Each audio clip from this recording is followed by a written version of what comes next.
seat anywhere? Any seat you want? Yeah, try and grab one at the table, they're more fun. Yeah, I'll go to one near the front.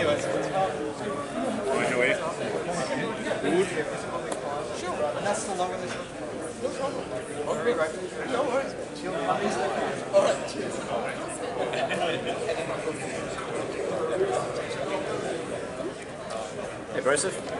Oh, how are you? Good. How are you feeling? I'm live streaming. Oops. Is it on now? Yeah. Hey Jamie, how are you? I'll interview you later, Yeah. Jamie. No, that's alright.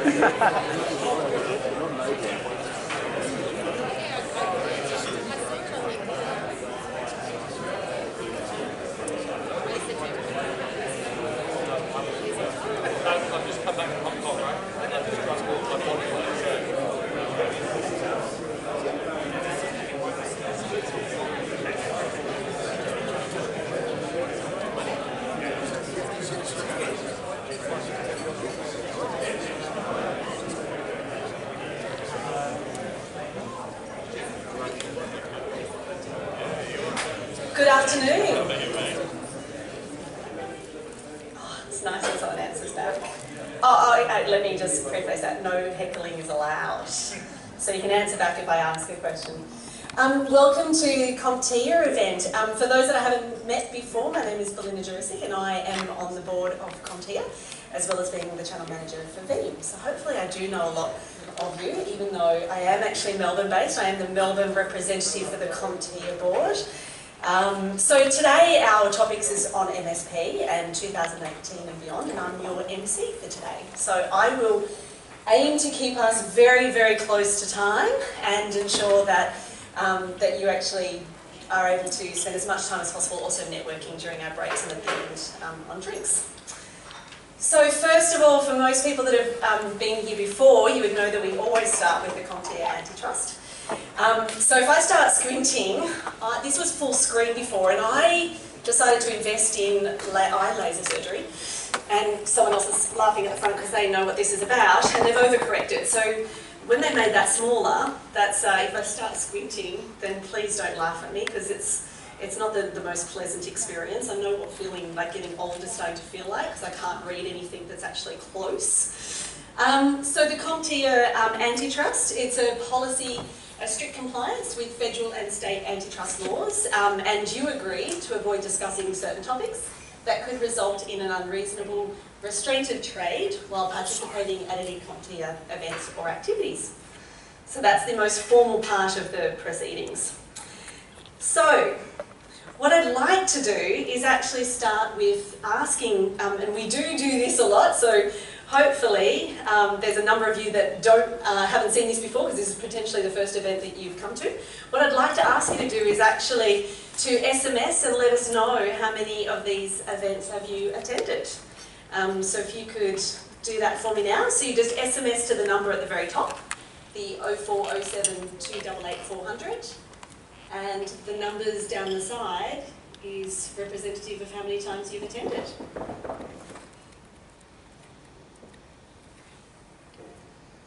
And Moheb's like this.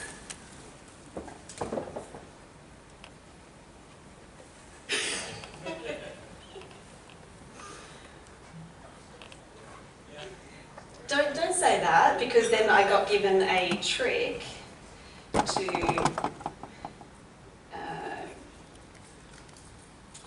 no, Moheb, they played with it. Sorry guys, so, yeah, you can do it by hand if you want to. How come it's my first time to MC and it's the first time this doesn't work? It's not my fault. So what would normally happen is while you're all sitting there, very slowly these lines actually go across the page, and we'll try to get that fixed before we go into the next round of presentations. But just a show of hands, it would be good actually. Is this the first time that you've come to this event? Wow. That's fantastic. So I'd love to see that each and every one of you are back here in July when I give you the dates. You can pencil it in now so we can make sure that you're back and you bring a colleague for the next one as well. So let's go through and look at the agenda for the rest of today. So after myself, we've got a guest speaker, Michael Demery, who's actually going to go through some MSP best practice, and I'll give you a bit more detail of each of the speakers as it comes time for them to come up. After that, we'll actually have a panel session, which is being run by Steve Kiernan, and that's 4 partners that'll be up on the stage to talk through some questions that Steve has for them. Then we're going to have a networking break out in the room next door. Then we'll actually have Mohib come up and talk about the state of the industry, which is actually a report that's come through from CompTIA, so he'll go through that for you. Then we'll actually have Vanessa McCamley, who'll actually talk through creating sustainable change in the digital age. So she'll run through that. And then we've got our chair, Karen Dryden, who actually, sorry, I said Dryden, Karen Druitt, and I think it's someone's fault here who said her name to me earlier. Who will actually go through some of the CompTIA benefits and resources that you have if you're actually a CompTIA member, and the benefits of actually becoming a CompTIA member. And then I'll come back here and I'll go through some wrap up and talk to you about the next event, etc. So we definitely would love for you to tell people that you're here today. So I encourage you to use your phones. I definitely would love for them to be on silent. But I'd encourage you to pick up your phone and actually post some LinkedIn, Facebook, Twitter. There's our handle there, our hashtag ANZ channel at CompTIA, and please put some photos on there. I'm not going to do the selfie, so sorry about that, but if you guys want to take some photos of yourselves here, we'd love for you to post that you're at this event as well. And because you did it, I can't do the same as you. Alright, so first of all, what we like to do is actually get you to know the people on your table. We're really hoping that you potentially start with someone that you don't know. So what I'd like you to do is spend a couple of minutes actually just introducing yourself to other people on your table. Tell them who you are, your title, who do you work for. And then also, we'd like you to have a little bit of a discussion around what's your favourite social media platform for keeping you updated on technology. So I'll give you a couple of minutes to do that.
Made new friends. The hard part is actually getting people to just stop talking once we let you start. I hope you guys have actually met people at your table that you didn't know before. So Moheb the Great was able to help me have a look at the results, and I can tell you that 50% of people in the room, this is the first time, and then 50% obviously second and more. And he's shown me a way that I can actually see those results going forward. So it does mean that I'm not wasting your time in asking you to please do this again. Now we would like to understand is your role in the company as well.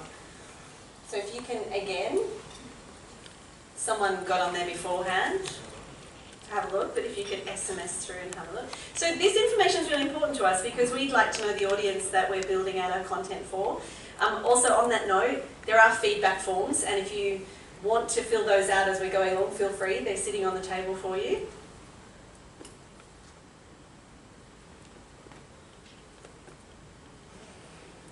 Kind of jumps around quick. I would have thought the CEO ones would be like, okay, I shouldn't say this, but would come later because they're a bit slower with...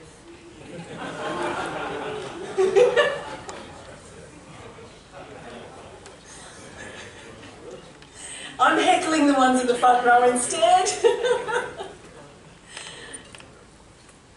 All right, really interesting results. And I think what would be interesting is, from our perspective, it's great to see such a cross-section.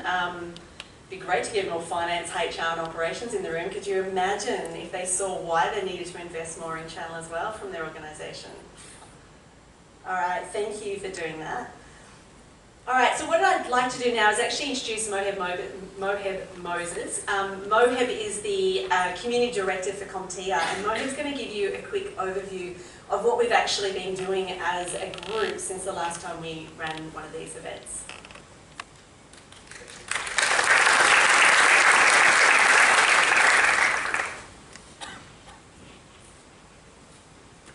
So hello, and I've decided I do like being called Moheb the Great, so if you could all continue to do that as we continue the rest of our lives, that would actually be really nice. So as Belinda said, my job is to tell you what's been happening with the CompTIA community since we last got together. But there's about half of us in this room that have never been to one of these meetings. So let me just take a moment to explain what a CompTIA is for those people. And then give you some insight as to why we actually do all of this. So for those of you who've been here before, some of these slides I know you'll have seen before, so I'll fly through it fairly quickly. So what is a CompTIA? So it is a global non-for-profit industry trade association. So it's a body designed around service providers, vendors, distributors, resellers, MSPs, VARs, channel associates, and the whole purpose is to help and promote the industry and strengthen the industry. So unlike most associations, though, this is one of the unique things about CompTIA, unlike most associations where we ask you to pay a fee to join, CompTIA is funded by another part of the business, which is its certifications organisation. And we'll talk a bit about certifications later on today, but that certifications arm, just to put it in perspective, is the largest independent certifications organisation in the world. It's second only to Microsoft in terms of the number of people it certifies in technology. So things like service, cloud, networking, security, etc. But it is vendor independent. So like everything that happens in CompTIA, this is a forum for people to interact and work together, but it is vendor neutral. So that's one thing that's important to understand about CompTIA, which is it is funded by the certifications arm, which is the reason we can have a meeting like this and without asking you to pay for fees. But as Karen will talk about later on, there is actually a premier membership where you can choose to pay to be a member and you get additional benefits. And you will find, as Karen goes through it, the benefits by far outweigh the membership cost for those who want to do that. So we'll talk about that later on today. So just to give you a rough idea, around the world there's 150,000 users in the CompTIA body across 130 countries.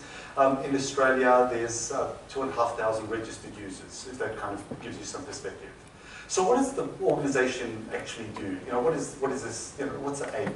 So as I said, it is an industry body. It's an industry association for the industry. And so we focus on really 6 key things, what we call NetCap.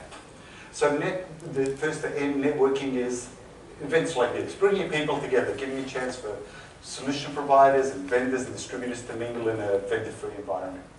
A lot of education, so you'll find later on as we talk about some of the benefits, especially for Premier members, there's an enormous amount of education in the form of training, quick start guides, channel standards, and then the other one that I've just forgotten, but I'll remember it in a little while. We will have lots of speakers here that very much try to provide thought leadership. So rather than talking to you about products or technologies, this is very much about how can you improve your businesses, your teams, and your business, and your revenue growth and so on. As I mentioned, there's a very large certifications part to the business, and we'll talk about that later on today.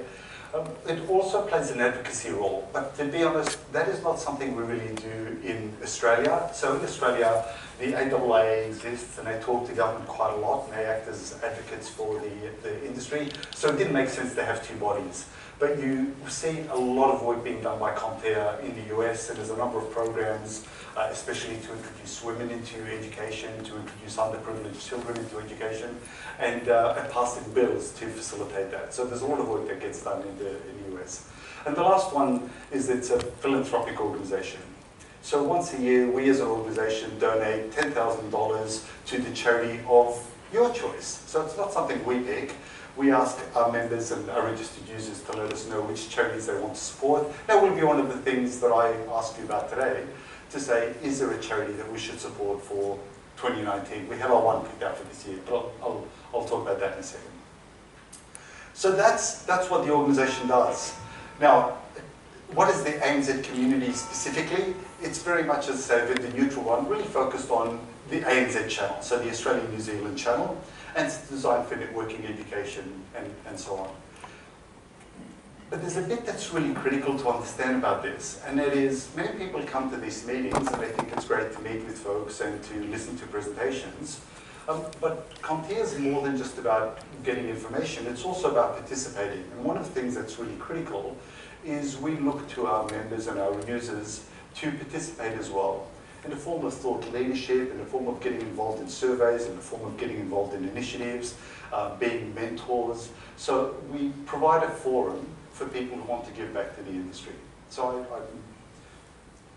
I'm going to be polite and say I am seasoned in this industry. And there are a number of other folks that have been around for a while as well who say this industry has been quite good to me and I'd like to give back.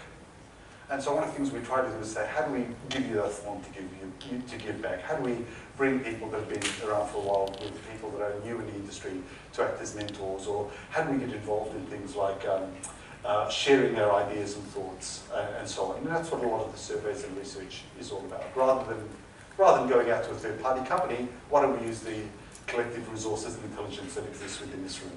So it's very much about giving back as well. Now, I've talked about the ANZ channel because that's the one that everybody knows and that's the one that we're part of. What's important to understand is within CompTIA, there are 9 other communities. And they're broken into 3 categories.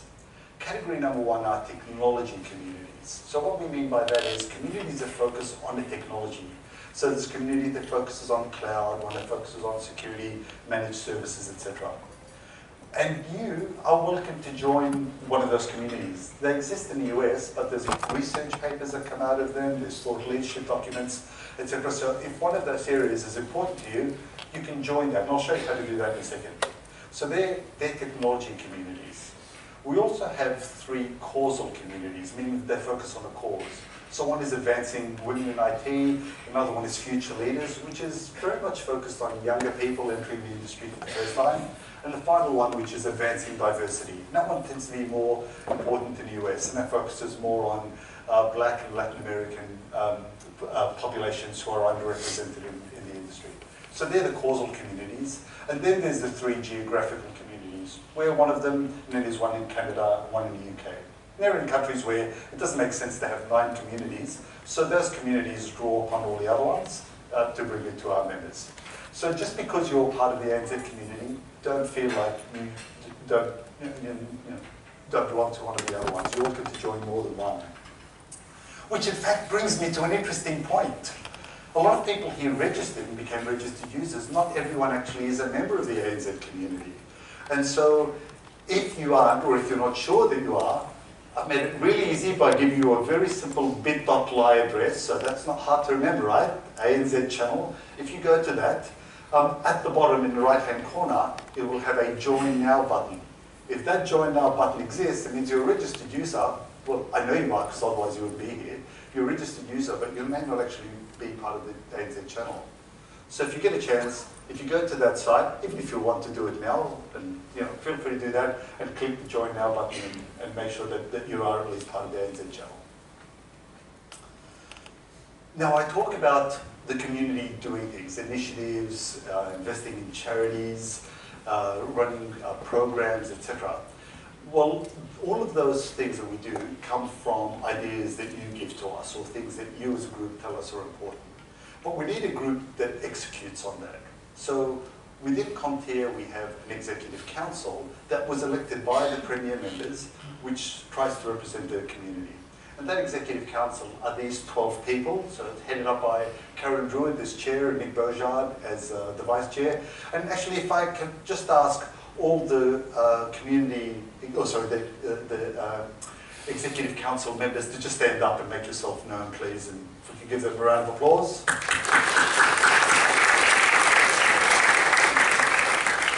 Thank you, folks. These are all volunteers. They volunteer their time. We meet for an hour and a half each month, not to mention the deluge of emails that they get from me to make it all happen, so they invest a lot of time to make this work.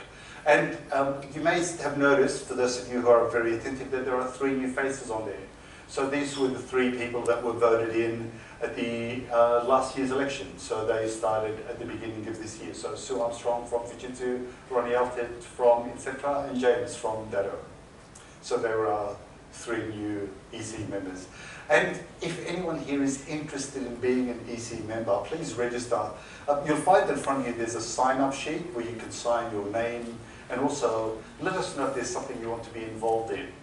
So as you hear about initiatives that we're running or programs, if you want to be involved in that, please make a note on those sheets, because we want to talk to you when the time is right. We'll talk about elections in a minute. Now, behind all of these people, so if you think of this as the board of directors, behind those people, there's 2 other support people. One is myself, so I'm the kind of guy that does the stuff that they tell me to do, that you tell them to do, if that makes sense. And I'm supported by a gentleman called Maj Medina, who's based in Canada. And Maj's boss happens to be with us, which is that man over there, Jim Hamilton. So Jim heads up communities. You will find him mingling around here, or if you hang around beaches, he's playing on swings and jumping off things and making a fool of himself. You'd never know it by his professional demeanour, but he's just a crazy guy. Anyway, that's Jim. Please introduce yourself to him when you see him during the break. Now, I mentioned we had 3 new members join us at the same time, 3 new executive council members join us. At the same time, we had 2 that decided to leave at the end of last year, having spent some time with us, and also because of changes in work direction and so on. For their work, we'd like to recognise those members. And the first one is Nick Vriekhuis, and I'd like Nick to come up. I saw him earlier on with Nick. And just accept a little gift from CompTIA to say thank you for your contribution. You're very welcome. Yeah. Normally I'd ask you to speak, but I'm not going to. And the other person that also left the community was Carl Seiss. Carl was overseas and he couldn't be with us, so I'm going to ask Daniel Johns from ASI to come up and accept this for him.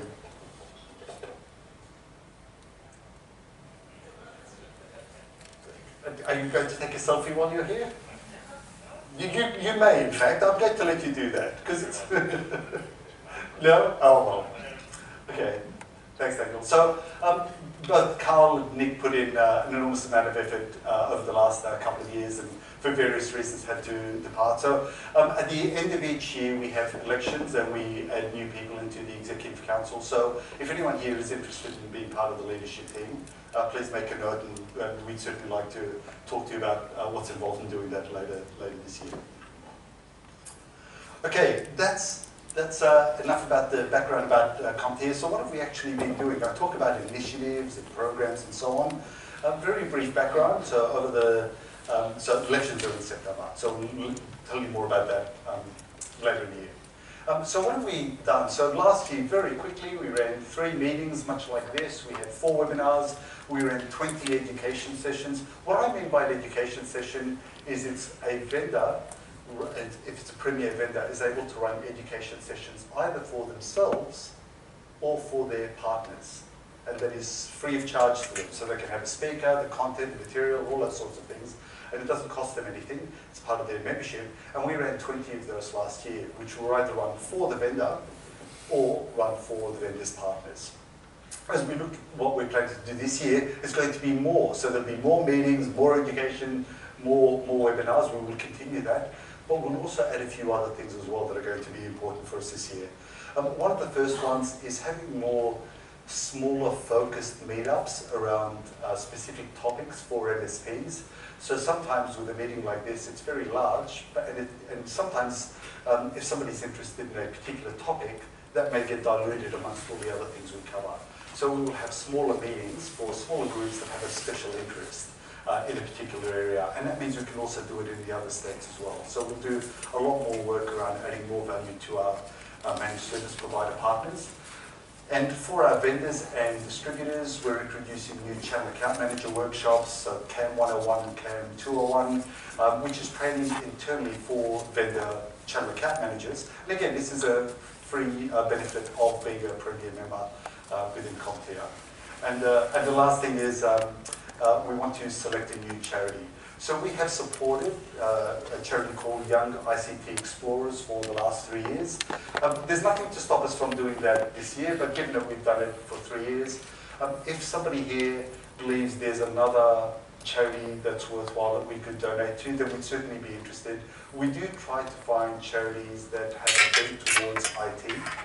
So there is a charity or foundation that you think deserves our support. If you could please make a note of it on those sheets. In May, we will be looking for nominations for a charity, and then we'll put it to a vote to the community to pick the charity that we select. Now, you hear me mention the word initiatives, and there's 4 key initiatives that are happening right now. One of the first ones is called Dream IT, and for those of you who have been here before, you know it's an initiative to try to encourage women and young girls into the IT industry. And so we present at schools and we encourage girls to consider a career in IT. So we're always looking for schools we can speak at, or looking for speakers that can speak. So again, if you're interested in being part of that, please let us know. One of the other ones is localizing legal resources. So we understand the cost associated with creating legal documents, especially for service providers. So we've engaged a lawyer to create some of those that you can just use if you're a premier member. So we have a master services agreement, a master professional services agreement. In fact, the one we released today, and it is brand new, literally went on the website today, is our professional services master agreement. And that is a 20-page document that you fill in. It's a template, and you can use it rather than getting somebody to create it. It complies with Australian law. And if you're a premier member, that is a free document. Over the next 2 months, we will be releasing 2 more. There will be a partner-to-partner agreement, as we're noticing more and more MSPs working together. So an agreement that you can use to form a partner-to-partner agreement, and also a mutual NDA agreement as well. So they're the sort of group documents that we're releasing. And you know, I talk about being involved. To explain what that means, when you get a document, a lawyer will create it, make sure it's legal, but you need somebody who's in the industry to review it and say, is this sound, does this make sense? And so we look to people in the industry to give their time, and volunteer their time and their knowledge to go through those documents and make sure they're up to scratch. That's how we get best practices. It's not created by externally, it's created by the people within our community. So that's what I mean by being involved in the community. There's a mentoring program, and this is a really important one for us, which is to bring people that have experience and knowledge and have been in the industry for a while with folks that are young and new and saying, you know, how do I accelerate my career? And if you're interested in that, again, I've created kind of a really simple link to get to it. If you type in the bit.ly code CompTIA mentor, it'll take you to that, and you can choose to be a mentor or a mentee. One comment I will say is anybody can be a mentor, but to be a mentee, that's something that we offer only to premier members. But we'll talk about what premier membership means in a second, and you'll see why it makes sense.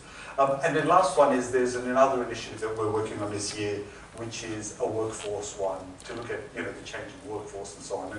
And stay tuned for that, what that means in future meetings. So I keep talking about premium membership and what that means. So it's, very quickly, let me highlight. If you become a registered user as you are, but just by registering, you get access to things like coming to the meetings, the research papers, quick start guides, there's webinars, there's an enormous amount of resources already on the website. But as a premium member, it goes up a level where you get access to the mentoring program that I spoke about. You can be part of the executive council, you can vote on the executive council.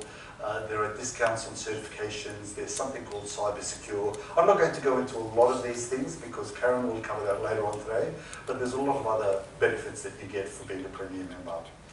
And it's probably worthwhile mentioning what it actually costs to be a premium member. So premium membership is something you pay for as an organization. And if you are a service provider, the cost normally is 350 US for your company. It's not an individual membership, it's a company membership. It is 350 US, paid once a year for every employee of your organization. But wait, there's more. I feel like I should hand out a statement, right? Because you have come to this meeting, there's a special promotion code that you can use that reduces it to 149 US. So when you think about what that means, say paying 149 US for your entire company and the individuals, which means your employees can become mentees to some of the the brilliant minds that are in this room, it's a ridiculously low amount to pay. And especially when you think about how much it costs to create a managed services agreement and you get that for free. So it's kind of a bit of a no-brainer. So if you do want to sign up, that same code, ANZ channel, if you go to that and register and sign up, and remember the SPAU code, Service Provider AU for Australia. Not hard to remember, right? So we hope more of you will join and become premium members, and we hope that you will use the resources that we provide to you. Now, I'm going to hand back to Belinda, because I think, actually before I hand back, are there any final questions before I go and hand back to Belinda? I'm only 1 minute over, aren't I? Any questions, comments, complaints, queries before I hand back to Belinda? Excellent. All right, I'm going to do that. I was going to use your slide, but I'll let you do it. Yeah, let me be the one who sees if it works this time. So we want to understand now is what type of organisation you work for. So again, keeping it really simple, it's the same number to SMS to and different numbers there for you to...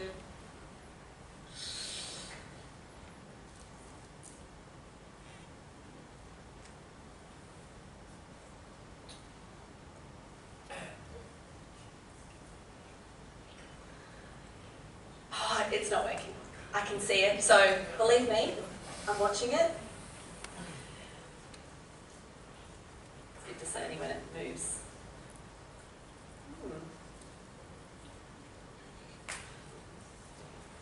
Sorry, my facial expression's moving as it's All right, so I can tell you that in the room, 40%. Stop. Okay, 40% of the people in the room are solution providers. I feel like someone else just did another one. 40% of the room are solution providers, 30% vendors, 10% distributors, and we've got the 20% other just started going up again, so whoever that other is. So we've got some others in the room as well. There we go. I promise you it worked during our trial on that one. All right, so for our next speaker, so our guest speaker, as Mo had talked about, we really look for thought leaders and leaders in the community for the topics that we choose. And obviously, Michael Demery is one that has been asked to present today. So I'll just give you a bit of an update as to who Michael is. So Michael is the founder and managing director of Global, which is one of Australia's leading cyber security companies. He was both at Fortinet and Checkpoint as a certified trainer and has had more than 25 years working for organisations such as Deloitte, Westcon and Biodata. Michael is responsible for developing the product roadmap for Global and overseeing the development of the vision. His experience in building a successful MSP, coupled with the knowledge of cybersecurity, gives him a unique insight into our industry, where it's been and where it's heading. So I'd like to invite Michael Demery to come up and present. Thank you.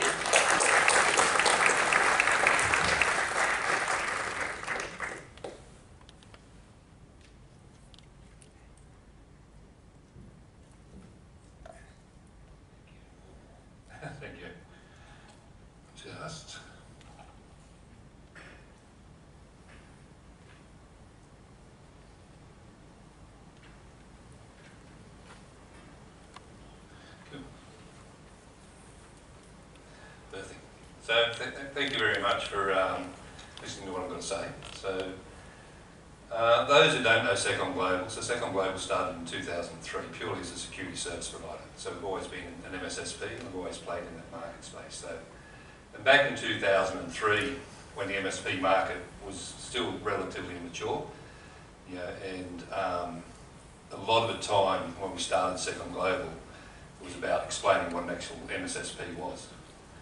And the truth would be, today, if you were to do the things that we did back in 2003 today, you wouldn't be in business for very long.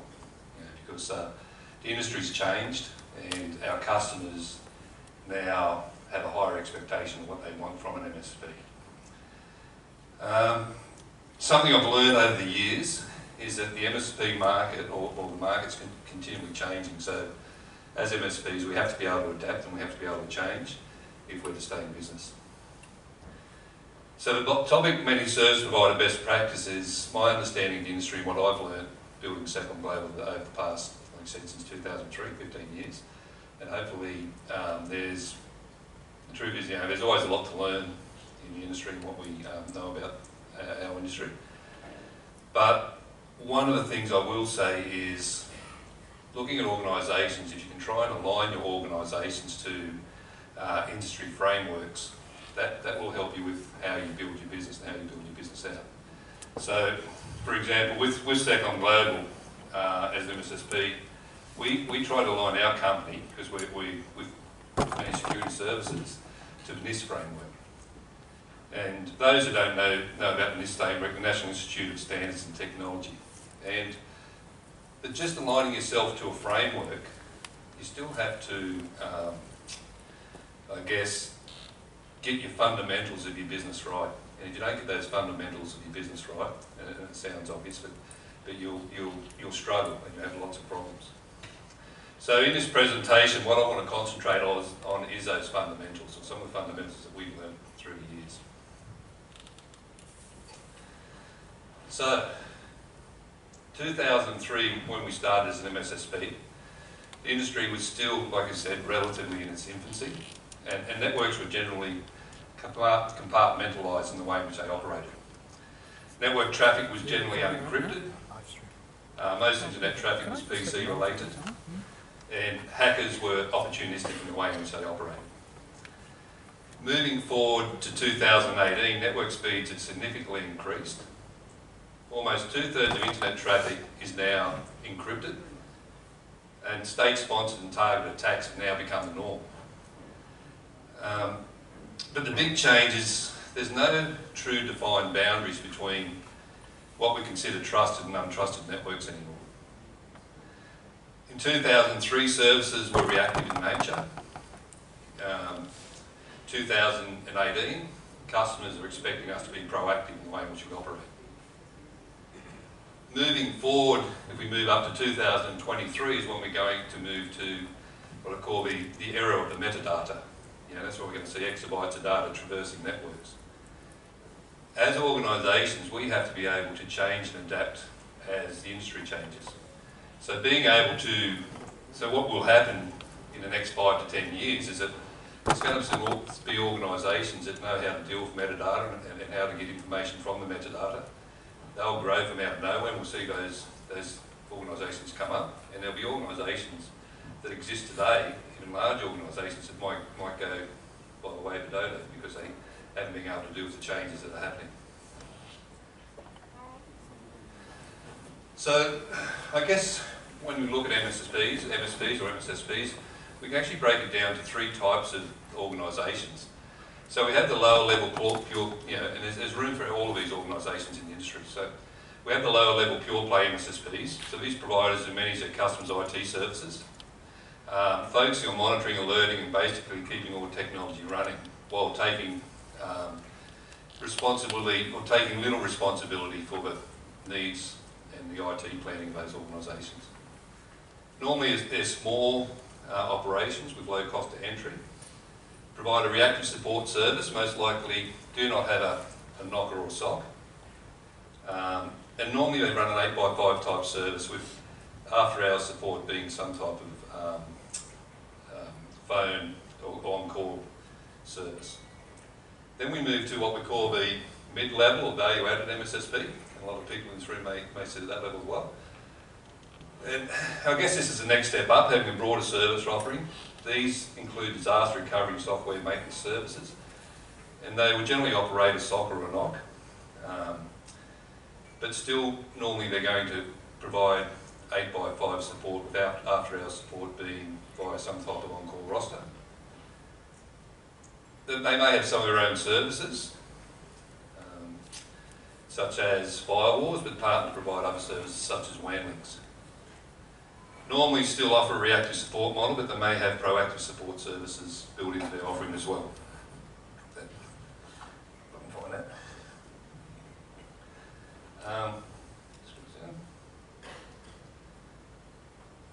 They have some monitoring and management in place, but generally this is not completely mature in the way in which they operate. And then we look at the high level outsourced MSSPs. These are the big players in the market.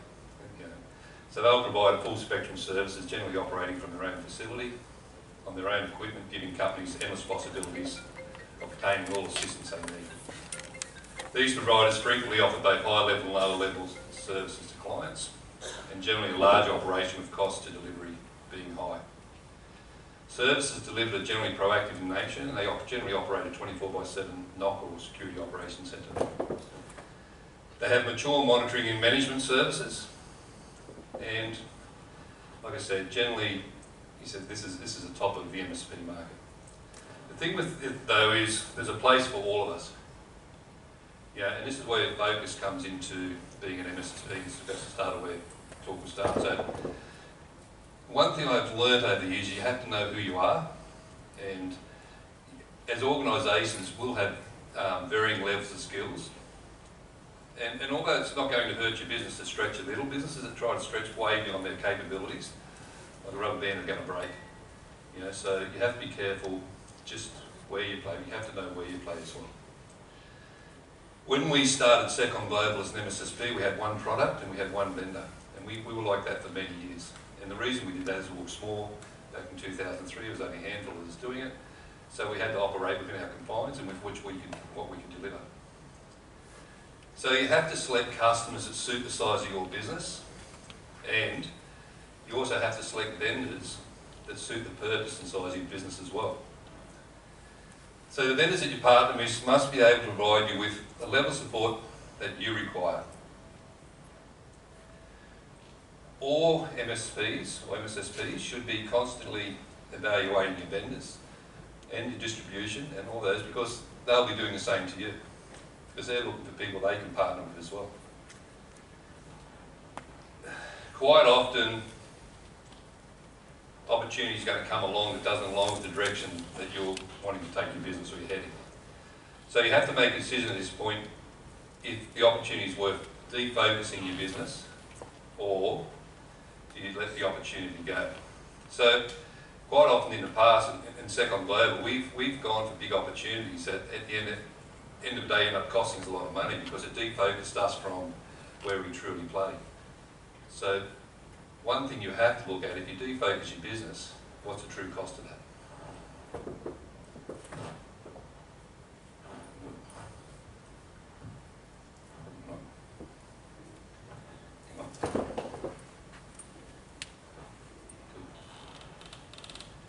Another thing to think about, and I'm not going to focus too much on this, but when discussing how to build a successful MSP, a lot of focus is spent on developing a client relationship.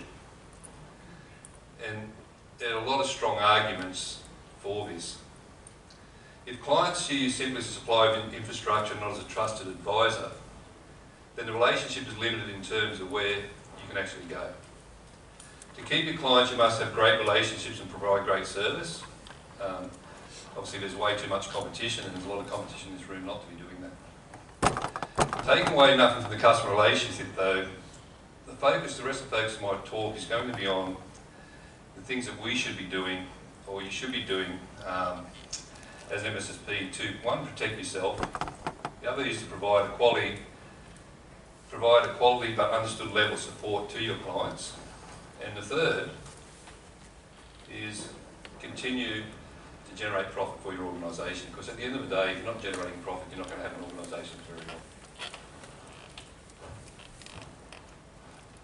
So, first thing, practice one. Define your solutions and how you'll price it. So, one of the things you have to do is define what it is you want to do as an organisation. And a lot of people, sounds simple, but a lot of MSPs don't do this. You know, if you're deciding to be an MSP, or if you're a well-established MSP, you still have to be continually understanding what your business is. You know, because we're always evolving, we're always growing. The commitment to becoming an MSP, as a lot of people know here, can be quite expensive due to the large upfront investment you generally have to make. And often MSPs or MSPs won't make money for a number of years. So consider, even before becoming an MSP, can you carry that business for those years? Because it's not like selling a box. Sometimes you have to put the investment in first and the money comes down the track. The other thing, as I touched on, don't try and be everything to everyone. One of the big mistakes organisations make when starting out as MSPs, they actually don't know what it is they will do. So this is quite dangerous. There's a risk of becoming known as a generalist with no specific skills. Is not really what the clients are looking for. When they're looking for MSPs, they're looking for specialists in certain areas. Once you've defined what it is you will be, then don't be afraid to tell the world, you know, what that is. So SecondGlobal's vision statement is Australia's leading cybersecurity company. So we make no qualms about that. We'll go out to the world and all our marketing will be around that. So don't be afraid of, you know, whatever you decide your organisation is going to be, whether it's the same as mine or not, to go out and tell the world that's what my organisation is. The other thing is you need to touch on is how, go back there, how are you going to monetise that service? So a common mistake a lot of MSSPs make is they don't value their services enough. So, and we had this same mistake when we first started out as a company. You know, so if you don't get this right, this can be the thing that actually breaks your organisation. So you must not only place value on the technology that you're selling, but you also have to place value on your people, on your services that you're offering as well. So consider costs are to you, like consider the cost to you, say, when you've got to provide reports to customers, to support a solution technically, what are you prepared to support? Where does your support start and end? Is it defined to the customer? One of the things we fail to do is actually define what we're actually giving to the customer sometimes. You know, if your BDMs or your people have to go out and meet customers quite often and running meetings, what does that cost you as an organisation? If you haven't built that into your costs, that's an additional cost where you're losing money. So it's very much a balancing act, because if you overprice your solution, you're never going to make a sale. If you underprice your solution, you're going to go broke. So you have to be able to find a balancing act. And one of the ways we've managed to do that, and again, we've learned this over time, is that we'll sell the same service in several different ways. So a customer paying $500 a month for a small managed firewall, they might get a level of service where they may get 8x5 support, they may get an X amount of calls that they can make to our security operations centre, or they may only get certain features of that firewall turned on. But then, the same box, same cost to us in some ways. If we might then turn around and say, okay, we'll give you extra functionality on that firewall, we'll turn your support to 24/7, and we'll do a higher level of reporting, but it'll cost you a little bit more, so they pay more for that service. And then a third level might be, okay, you get all the bells and whistles, but you're going to pay a premium service. You'll be surprised how many organisations out there want to pay the middle or the premium service. They don't want the small service because no one wants the lower service. So selling the same product, you make more money. So it took us a long time to actually do that, because when we first started the organisation, we just give all the bells and whistles, charge $500 a month, and we'd be slowly going broke. Because one of the things your customers will always do is they're going to try and get as much out of you as possible. So.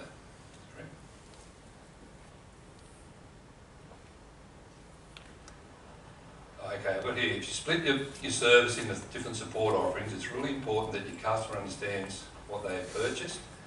But just as important, you have to make sure your engineers understand what the customer's purchased, because you don't want your engineers over supporting customers and you losing money as a business as well.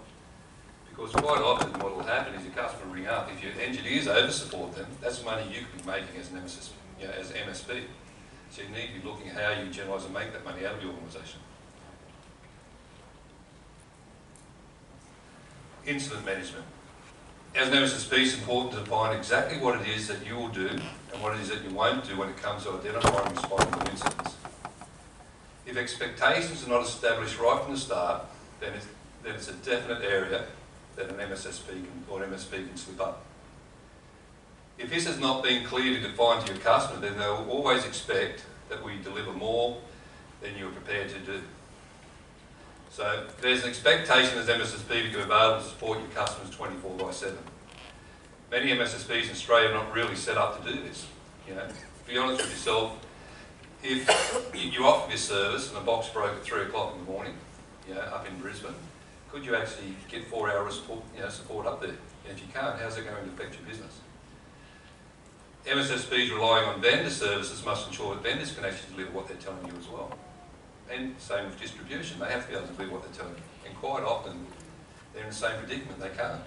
You know, and an example would be, you've got a 4-hour rapid replacement service put in place, it's 3 o'clock in the morning, the box breaks, you know, who are you going to call and who's going to get that box out to that customer within 4 hours to support you? And have you tested it? And the other thing is, does your customer know? Because there's no point in having a rapid replacement service if you get there and there's no customer there to let you in the building to actually set the box up. So there's a lot of things you have to get right before you offer services, and you need to test those as well. One thing we do with customers with critical systems, and this is the way in which you can actually make additional money, you make a lot of additional money, is actually sell redundant services. You know, if you've got firewalls, sell redundant firewalls. You know, because then it takes the stress away from you. You're generating more money. Your vendors are happy because you're selling twice as many boxes. You know, distribution's happy because you're selling twice as many boxes. But you're also giving the customer a much better service, and you take a lot of stress off yourself. We all know about mandatory disclosure legislation to come out, and the reason I raise this is because it's going to change how we operate as MSPs. So I was at an event recently, and someone asked, a company's taking recent mandatory disclosure data breach legislation seriously. And in response to his resignation, he said, basically this here, you don't get to choose to hear the law. You know? So, and that makes absolute sense. And as MSPs, it's our job to go out and educate our users that this is law. You know, you don't drive down the road at 160 kilometres an hour and say what's going to happen, and we'll just see what happens. You know, law's law. So we should be educating our customers that, you know, you have to adhere to law. It's been put, you know, so, and do you want to take that risk? So if you're an MSSP and one of your customers is breached, the other thing is you better ensure your SLAs and your KPIs and your terms and conditions and all those that, you know, are exactly what you're providing to that customer. And you've got those lines. And if you're not sure about them, maybe it's time to go back and have a look at those things, because customers are going to look for somebody to blame. And if you're looking after the network and you haven't got those things right, you know, you could just be that person that they blame. I'll even go, you know, as I said to you, I'll even go as far as to say if you have not looked at your terms and conditions or SLAs for a while, it might be time to revisit them. You know, because a lot of people, their terms and conditions and their SLAs are not going to match up if something goes wrong with your customers. Compliance is important. So this is a great selling point for MSPs. It's a great organisation. So MSPs serve all kinds of companies across a number of industries. As you can imagine, this can mean abiding to a number of very serious laws and regulations. When it comes to being an MSP, compliance can be the difference between a company being successful and a company failing. There are a number of standards that an MSP you should be aware, and depending on your business model, you may need to be certified in and comply with some of these. So, for example, ISO 27001 and 9001, I think we all should be associated with that. It just makes sense. I believe it's a standard that, you know, makes your business better. If you operate and you follow those standards, you actually end up with a better business and you provide a better service to your customer. Spoke about ISO, spoke about the NIST, you know, which we try to follow. It is ISO 27002, which is a high-level guide for cyber security, you know, which is quite good. Obviously, there's PCI DSS if you're dealing with credit card information. GDPR, if you're dealing with European organisations, you need to also be aware of.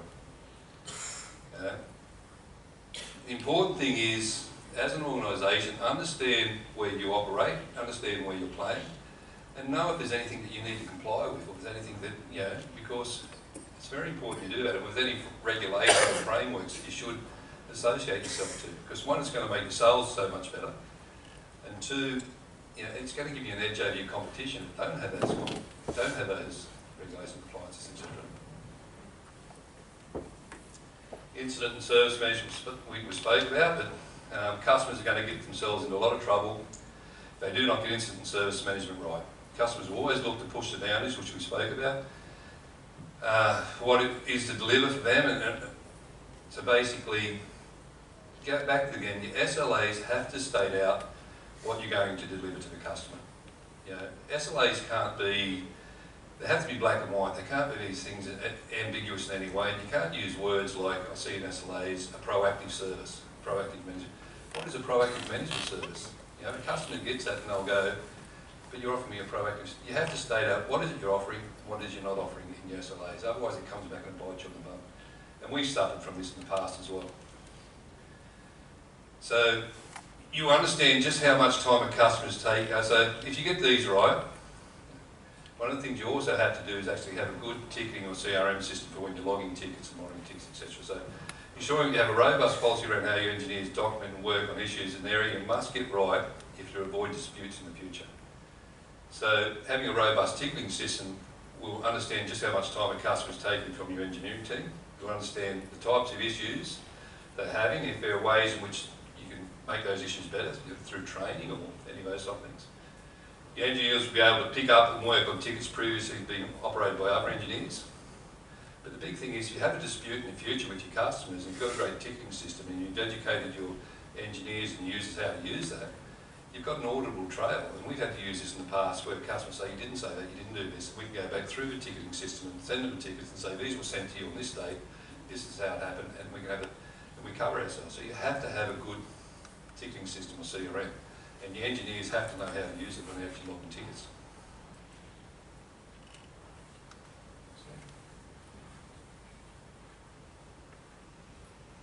Oh, actually, this is actually quite good. I must put that in.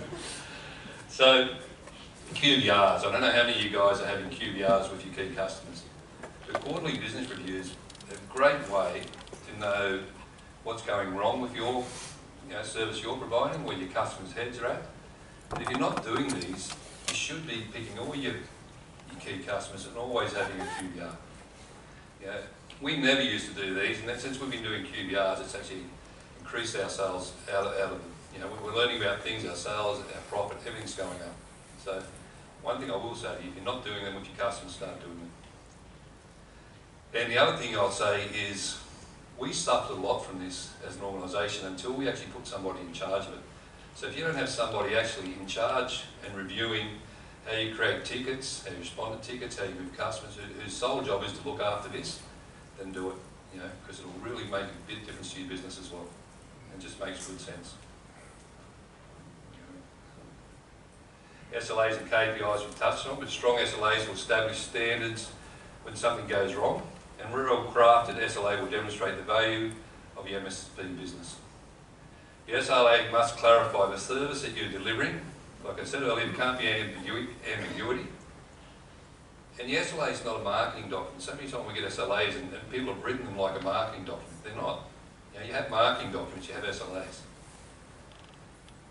So don't use words, like I said earlier, such as proactive services. You know, be precise in the description of service that you are offering, and also what you're not offering is just as important. What are the hours of support that, and what can your customer expect from the service that you're going to deliver? How will incidents be responded to? What are the escalation processes? So when a customer has an incident, he needs to know what he has to do, or they have to do. And as I said earlier, just as important what's covered in the SLA, what's not covered in the SLA. You know, an easy way to say it, these are the things that we cover, anything else outside of this may not be covered. KPIs, on the other hand, when we talk about KPIs, are of very little use unless there's a penalty attached to the KPI. So this is again why it's important to have your SLAs right, because the only time you're going to get upset when you have to pay money out of a KPI, it's when you feel you haven't done anything wrong. And the only time you're going to feel you haven't done anything wrong is when your SLAs are wrong.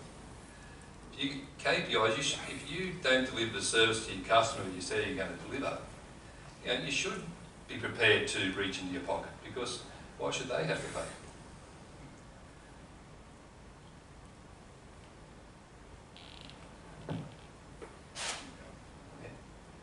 Automation. So one of the things you have to look at is automation is so important. Automation is key to what you're doing. And in automation, at MSP, you must find ways to provide a high level of service consistently and cost effectively. If you rely on a manual intervention for delivery of a service, you will certainly not get consistency in your business. The more visibility you can provide your clients in relation to work that you're doing for them, the more likely these companies will remain your client. Where you can automate, then it should be automated. Automating will drive cost of delivery down, provide consistent outcomes, provide a far greater quality service to your clients than what a manual support can give. If you want to build consistency into the support that you're going to offer to your clients, then you have to look at ways to automate your services. It just makes absolute sense. And that could be through generating reports, because clients are looking for nothing else but consistency. And if you're not doing that, then you really need to look at how you can do that. Specialising. The best MSPs are constantly assessing themselves, monitoring the industry and growing as a company. Customers want MSPs that are constantly adding new services, making improvements to existing ones, while maintaining highly trained staff of IT professionals. We face a time when the industry is becoming increasingly specialised. The same must go for many services. Many service providers, to be successful and reduce running costs, must start narrowing their focus, either by specialising in offering services for a certain type of industry, or by specialising in a specific service for various industries. Many service providers that try to do everything to everyone are going to have a harder time staying relevant in an ever-specialising world. If your service range is too broad, you'll face issues such as the investment you'll need to deliver service successfully will be high. You may struggle with the in-house skills needed to deliver the service. You become a generalist, not a specialist. And it becomes difficult to nurture relationships with vendors or distribution if you spread yourself too thin. Specialising allows focus. We spoke about focus earlier. It will allow you to build a proactive service, not a reactive service, and allow you to give the customer the highest level of support. If you want to provide more services than you specialise in, then we'll talk about the next thing, which I'm very big on, is partner up. Second's very big on this, and we believe a lot on this. Areas that we don't specialise, we'll partner and find people who do specialise in those areas. You can't be everything to everyone, and nor should you try. If you do, you'll fail, and you'll also lose your customers. Partnering with like-minded organisations who can offer services that complement your own just makes absolute sense. The market that is changing so fast, I strongly believe companies that try to do everything for themselves are failing their customers. You cannot be a specialist in everything, so play where you're strong and partner where you're not. And that's how you work with distribution. You look for distributors, and some good distributors in this room, I know, but you want people who can partner with you. Vendors, you look for vendors who want to partner with you. And like-minded companies who want to partner with you. So, and as I said, second's very big on partnering. Last thing, because I'm actually right on time. Don't forget your people, right? So this is a really important part of any organisation. This has taken me also long. So this covers everything from who do you want as a client, who do you want to deal with from distribution, to vendors, to partners, to who actually you want in your organisation. Nothing will kill your business faster than having the wrong people involved in any of these aspects. So one of the things we did, we're at time, so one of the things we've done, and this is one thing I'll leave with, it's worked really well for us as an organisation. We've gone through and re-evaluated our whole business and all the people in our business, and we actually went and set the core values of the people we went in our business, and we set those out. These are our core values that we set up. So what we do as an organisation, when we employ anyone, or with everyone in our organisation, we have a system where it's of pluses and minuses, or plus minus. So we go through our people and we go, are they a team player? That's a plus, that's a minus, or we're not sure it's a plus minus. There's too many minuses in those columns. We go, can we train those people? If we can't train those people, they're not the right people for our organisation. Yeah? One of the things I like is you can't employ, I think it was Netflix or Netflix have a policy, don't employ brilliant jerks. You know? Which we've all had brilliant jerks in our organisation. The most brilliant people, if they're not actually aligned to where you're taking the focus or the direction of your organisation, they're the wrong people for you, and they're going to kill your business. You cannot have those people in your business. And we've had plenty of brilliant jerks in our business. So, quick. Understand the service you offer as an MSP, understand where you want to play.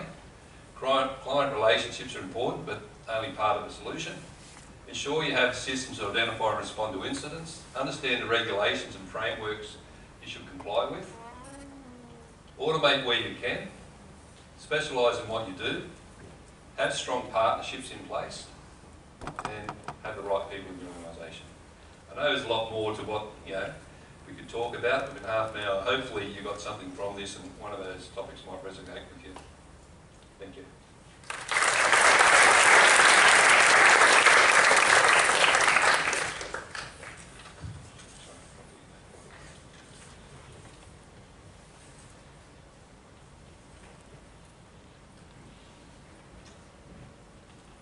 Oh, it worked.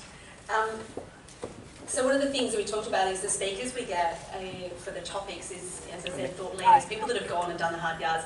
I, for one, a takeaway point for me was I met with a partner just this week who actually said to me, should I build or should I partner? And putting all that together and then thinking about the benefits of being a CompTIA member and the fact that we're going to have documentation that you can use to actually build out partnering agreements. This is hopefully giving you some different ideas, and that's the aim that we try to get for you out of these speakers. So thank you, that was really valuable. So the next speaker today, we've actually got a panel coming up. So I would like to introduce Steve Keenan. So Steve is the editorial director for CRM IT News. Let's see if I can do you proud. Stephen is the editorial director of two of Australia's leading media brands for the enterprise technology industry. Stephen's specific focus includes go-to-market strategies for enterprise IT solutions, productizing intellectual properties, fostering channel alliance partnerships, and cloud and data center technology. As a journalist, speaker, and facilitator, Stephen works closely with many of the biggest tech vendors, including presenting at the Microsoft Australia Partner Conference and the HPE Partner Council Conference. He also organises major industry events such as CRM Pipeline and the CRM Fast 50 and the IT News Benchmark Awards. So I'd like to introduce Stephen Keenan.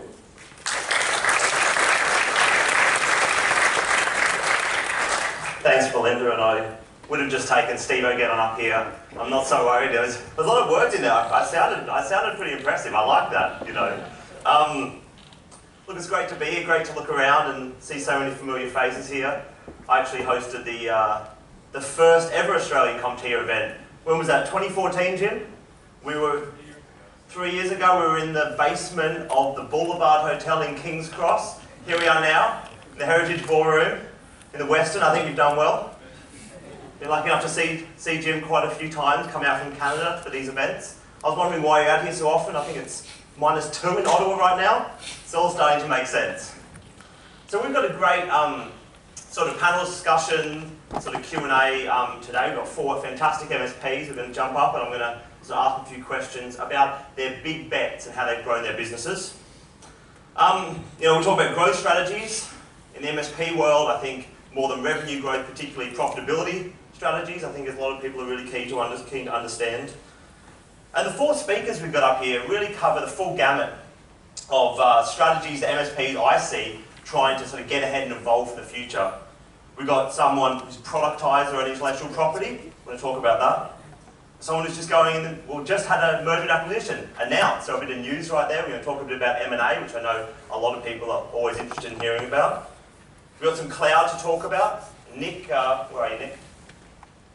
Nick's going to talk about the big curly question in the room, which is how to compensate salespeople as we move to cloud managed services. I think hopefully he's got the secret answer. And we're also going to talk about talent and recruitment, and also acquisition of talent, which is key to building your business and looking to the future. Look, I'd like to take credit for the great speakers that I've organised to speak today, but I did none of it. It was all Moheb, who's done a fantastic job so far, and a fantastic job getting a great panel of speakers here. We've got about 20 minutes, I've got 30 minutes on the slot. I'd love to do 20 minutes with some time for Q&A. So I've got 20 minutes, I've got 4 speakers to get through. Now I'm not a techo, I reckon that gives me about 5 minutes for each person. So guys, we're going to rattle through each one quickly. I'm also told it's a Graham Norton style approach. Anyone else watch Graham Norton? So I'm going to sit here, I'm going to introduce people up. Key difference, I'm pretty sure they give them like a glass of wine or a beer on Graham Norton, Moheb. So I don't know how I'm going to get them done. Look, I'm going to dive... Well, I'll take it, thank you. So I'm going to dive straight in. I'm going to invite the first speaker up. We're going to have an intimate little conversation up here on the stage, and then we're going to call the next person up. Might even put a timer on to try and keep myself on time. And Moheb, you've got the clicker, is that right? So I have no control. Don't trust me with the clicker. That's for the best. Okay, my first speaker is Jamie Warner from EOS. Jamie, where are you? Coming up.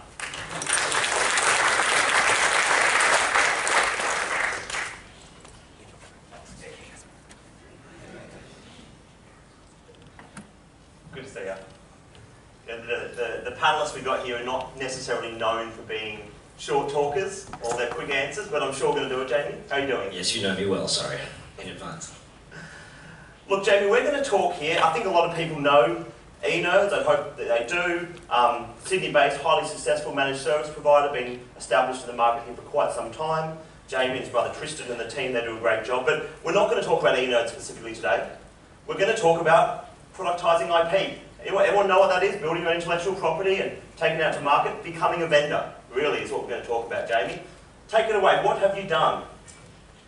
Okay, I've got 5 minutes. So basically, we're an MSP. We've got about 40 plus staff and been around since 2000. Been battling away to grow that business with my brother, as we heard. And in 2009, we were experiencing far too many phone calls for support. Our clients were not using the PSA web portals to log tickets.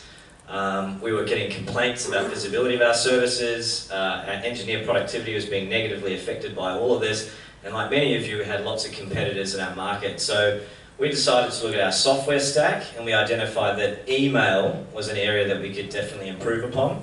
And so we decided that email really caused a lot of frustration back and forth. You don't often get the right information, that wastes productivity, and it's not something that is easily visible over all the devices that you manage. So we decided to replace email support with an app. And so we built an app in 2009, and in 2014 decided, well, I don't know why the rest of the world isn't doing it this way. So had a crack at commercialising it. I thought it would take a year. It took 3. Took a lot more money than I thought, and we eventually commercialised it last year as a company, Envirosoft, and certainly the product was called IT Support Panel. So that's the history. Well, look, you had me at cutting down on email. I think you had everyone in the room here, I'm sure. The way in which I see people in the IT world try to exist with the torrent of email we all get. Craig, you've got some great ideas, right? It's fantastic. Look, you decided to build this app and you decided to productise it and take it to market. How did you fund it? Well, we've just been bootstrapping it, to be honest. So I think to what Michael was saying before in regards to having a great business that's profitable, luckily we were able to fund it ourselves. We had already invested in an operation in Sri Lanka, of all places, which gave me the ability to complement our local development team with a little bit more capacity over there. So that's how we did it, and really just been bootstrapping. And I will say that the R&D grants you get from the government are fantastic, and we'll be looking at using the EMDG grants, Export Marketing Development grants, over the next year, now that we've really started to sort of spend some money on marketing, go to the US, etc. So really just bootstrapping for the moment. We want to get it to, in SaaS, it's a SaaS business, they talk about getting to $1 million in ARR. So that's our first objective, and then at that point we'll probably look to seek funding from the US VCs or something like that. So, but at the moment, bootstrapping and battling away. In terms of those grants, people in the room I'm sure will be interested to know more. How complicated are they? Are they scarier in the reality, or is it really complicated to get access to that funding? Well, it's not complicated as long as you're not doing it. I don't understand any of it. So we outsource that to one of the large accounting firms, and so they do it all for you, but you've got to tell a bit of a story. It has to be something that you're building that you are looking to commercialise or at least charge your clients for. Okay, so, but it's significant. So the savings we're going to be getting this year, and in terms of cash back, is quite significant. So. And just one other question off your response there was Sri Lanka. Why Sri Lanka versus any of the other places you could outsource to? That's a good point. When I got there, I realised not many other people were there either. So I'm actually part of a business group called Entrepreneurs Organisation, and the short story on that is I pretty much copied another member who had about 50 staff there for a web development business. So, you know what, I just thought better the devil you know. We were setting up the office, our own office, so it wasn't a BPO or anything like that. So that's why I picked it. So you're a 40 staff Sydney MSP, based up in North Sydney. You also know all the big IT support management, service management vendors. How does a little MSP from North Sydney hope to compete with the big boys who are investing big money, VC money, publicly listed funds to also be competitive in this market? Dude, we're struggling. Like it's massive out there. So we went to. Has anyone been to IT Nation? ConnectWise IT Nation. Everyone made the trip. One person, two. Oh, very well done. I mean, there's 3,000 people there. I think 700 of them are ConnectWise staff, to be honest. But the room with all the booths. So we had a booth there, and there would have been hundreds of sponsors. So it's hard, but you've got to be. The answer to the question is you've got to be selective with what you're doing. And they are expensive. That particular one, when you wrap in travel and everything else, they're 40,000 US each, and we've done a few of those. I'm going to the US next week, next month, the month after that. We've partnered with a group called ASCII, sort of similar to what CompTIA does, and they have 1,300 IT providers throughout US and Canada, and we're doing a group-wide deal with those guys at the moment. So that's just an example where it's like, well, I can't be everywhere like Webroot or some of these other ones you see at every single event, no matter how big or small it is. So just got to be selective and go for conversion. Does the you built your own IP, but how does it go about integrating with other existing support managed service management tools that people in this room might have? Well, our tool specifically works with ConnectWise and Autotask at the moment, and so we'll be looking at adding more PSAs to that. So one of the fundamental parts of our product is to log tickets into those systems. So the bigger vendors that are out there have really good APIs and support for doing that sort of thing. They obviously want to foster the community because it means their product becomes a lot stickier, so the more people like me that come along, so that's good for them. But some are harder. Some of the smaller vendors don't have APIs. There's a lot of people we meet at events going, but I use this PSA and I use that. And we're like, oh, okay, we haven't built it for that yet. So, yeah. Look, so you've got successful MSP business over here. You've now built a vendor in its own right over here, which I presume you're going to be looking to sell to the MSPs in this room, not to mention MSPs around the world. How do you manage that potential conflict? Because, as e-nerds, you're in competition with those potential customers. Yeah, I always sort of pontificated on that as well, especially for Australia. I thought, oh man, I don't know if anybody would be interested because all syncing your data and your client list into the system, but that's the reality. It is a separate entity, and the way I saw it is I believe in the product so much. If you don't want to use it, good for e-nerds.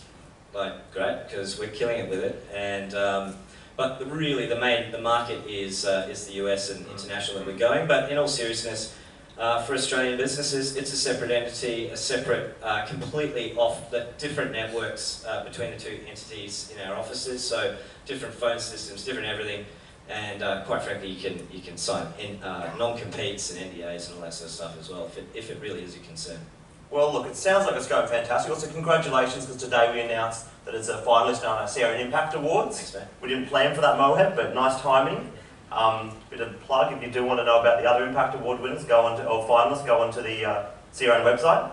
Okay, well, that was pretty good in 5 minutes, so I'm going to now call up our next speaker, Peter Lowe from Calgary. Coming up, Peter, and while you do, I'm going to ask Jamie to shuffle along one, and you can leave the mic. And as Peter sort of weaves his way up to the front here, we will keep some time for Q&A. Look, I can keep going with these guys if needed, but I would highly advise if you have got some questions about what Jamie's talking about, what Peter, everyone else talks about, write them down, and I'll really try and get a chance with a roving mic, and we'll try and get some audience sort of interaction. Peter, welcome. Thank you. So originally, when Mohab mentioned to me about your part in this, it was going to be about partner to partner, sort of MSP to MSP working, but in the interim, we had a bit of news about Cavalry. Why don't you sort of tell everyone what the news was who hasn't heard it already? Yeah, sure. So it was, I think it was last week or maybe the week before we were acquired. And so this is with, in the lines of partnership, it was very much on that ethos. We've worked with this organisation on joint deals for over 12 years. They've got different specialities to what we do. And we had a conversation at a conference last year over a whiskey. And originally they were going to buy into our business a small percentage, and that's what we inked on the back of the napkin. And then came back to Australia and we tossed and turned a little bit more, and the model that came about made more sense. So that's been an exciting time. So that happened, I think, 2 Mondays ago. Announced it to the team on Tuesday, spoke to some key clients on Wednesday, press release Tuesday after Easter. So it's been an exciting time. So that was, for those who missed it, was Nexon has bought Cavalry. I think when I spoke to Peter yesterday, it was his first day in the new offices. But it's interesting. I've lost my office, by the way. It's a little dark room with no windows. And is Barry here today, or can we can really speak? We can speak confidentially about how the deal really went. So, look, before we talk about M&A though, the interesting thing was, as you sort of alluded to there, it was the culmination of partner-to-partner kind of relationship over many years. Tell us a little bit about how you guys work together as Cavalry and as Nexon, and sort of led us to this point. I think in our ethos and culture, I guess my background was I worked at a vendor, then a distributor, and then started Cavalry. And always, I remember, especially distribution, I would go to the sales guys and go, "Can you find me a good partner?" And then you'd get out to meet a partner and you'd meet them and go, "What do you want?" They go, "I want a discount." And so we kind of, when we started our business, to say that we wanted to be a good partner to distribution and to the vendors. That was always our ethos. And I think it was a slower start, to be honest, but I think over time you get a reputation for that. And then when you do need things, you're not the boy who cried wolf. We really need some help at this point. So that's what we found. So I think that was always our ethos. And then we consumed some services from Nexon, and now we're taking some of our consult services around hybrid cloud. So we're just doing some joint things, and I think when we met them, even in the early days, it was just very open communication. The market is big enough to help each other. You know, and you sometimes, I guess the way I look at it is go, if you fight for yourself, you'll go further than the person that's fighting for nothing, but you'll never go as far as the person that has other people fighting for them. And that takes more years to build, that's more relationship, but that I think is how it happened. I think having gone through a due diligence process with a large accounting firm and all the questions they ask and the due diligence they all do, they're never going to be paid for being optimistic, they're paid to find problems. But I think it also worked because we were very honest. We were volunteering information about weaknesses in our business that we knew wouldn't pop up in DD. And I think that gave this extra level of confidence in terms of who we were. Because we're going to be in a relationship, and we want this deal to work for them as well. So you mentioned a relationship. So you started courting with more of an open relationship, and then at a bar one night you decided to get things to get serious. You made a proposal, and then it's led us to the marriage, which is where we are now. So congratulations on that. But you know, a successful company like Cavalry, I'm sure wasn't the first sort of go round in terms of M&A conversations. I'm interested to know, you know, you sort of talked about why Nexon or why this has worked. Given that your big bet now is going forward with under this new acquisition, other conversations you've had, why didn't those ones work out?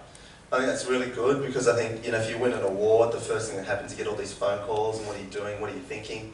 And I think sometimes the acquisition questions you're getting are because people are doing a roll-up and want to get the arbitrage as they list. And we were very quick to say, look, we're not, and this is through some mentors, just to say we don't have an exit strategy, we have a commitment strategy.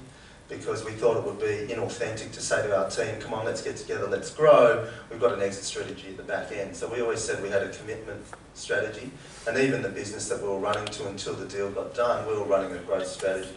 So it wasn't stripping out the expenses or anything like that. So if you looked at a standard multiple, it wasn't the time to sell. So when the conversation came round, we said, look, you know us, you know how we've been running it, we've been investing for growth. If we're going to do this, this is the number. Let's not muck around, this is the number.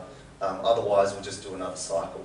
And so that was kind of the piece that we got to. And I also think part of it is we had a lot of questions to say, what value will we add in the new entity?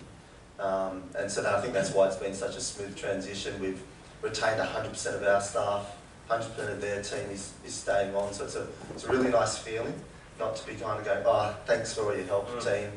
So you've got to go. So I think that's been a wonderful type of piece. So partnership and communication and honesty has been a big part of it. Fantastic, Peter. Well, great little summary of some big news for Cavalry next on. I'd now like to ask gentlemen to shuffle up. I'm going to call up Nick Strange from Ethan Group as our next victim. Nick, coming up. Good to see you. It is. It's nice to see me with hair on a screen. So, we're going to talk about compensation plans and how people get paid and how you incentivise salespeople. Now, before we dive in, I'll quote back to you what you emailed to me when we were planning. Is you said to me, compensation models in the channels are a barrier to the best outcome for the customer. Change those models to better suit the consumption of the customer is the best outcome long term for the channel. Good statement. Tell me a bit more about what you mean by that. So, I think as an industry we've gone through so much change over the last 20 years, but fundamentally the way in which we pay our people has stayed the same. Make money, take a little bit of the profit, and then pay them a percentage of the commission which we all earn. I think the fact that the consumer now is consuming what they eat in a different way means that we've got to reevaluate the way in which we have to pay our staff. Nobody likes to know that the way in which I've earned for the last 20 years is going to be the way in which we do it for the next 20 years, or it's not going to be the way in which we do it for the next 20 years. Because we've all got mortgages, we've all got things that we want to do.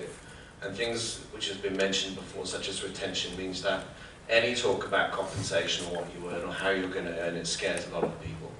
But for us at Ethan, and I won't talk specifically about what we've done, if we hadn't done this, it wouldn't have allowed us to evolve as a business. The way in which we've effectively converted our business from a very large procurement business to a significant MSP with $60 million worth of revenue each year in retained contracts is fundamentally because of the compensation plan that we've got in place. So we're going to try and dig out this in a limited amount of time. It's a complicated topic, right?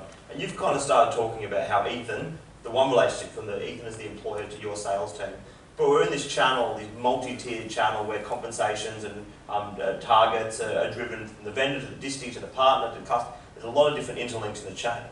I'd first like to just ask a little bit around driving a move towards a consumption-based model, recognising subscription sales or annuity revenues, this kind of thing. How well are the manufacturers and the vendors doing at lining up with your business with how your customers really want to consume? So you can consume Word from Microsoft in about 14 different ways. The customer types on one word. They genuinely don't care how they actually do it. They care about the financial modelling about it. They just want to use the product, right? It makes it very complicated when you've now got 14 different people, hypothetically, at Microsoft, where you want to go and talk to them about a particular product. And they all get paid in a different way. And then they'll bounce off each other who's going to give the biggest discount, so that individual over another individual gets paid. And I spoke to some vendors earlier today, and they all admit that they've got a model, but it's not particularly great. And I don't know what that model is for the vendors, because it's a global change, and it's something that we all accept that probably is fundamentally flawed at the moment, and we all know we've got to do something. But for a big bet this year to actually drive, and we've all to drive the outcomes that the customer wants, which is a different way of paying for the same thing. We've got to really evaluate, and it's got to be from the vendors down. It can't be from a mid-tier reseller saying to Microsoft, Lenovo, HP, whatever, it doesn't matter, that you must change your compensation model because this 1,000-seat customer wants to pay in a different way. We've got to have a consolidated approach on this.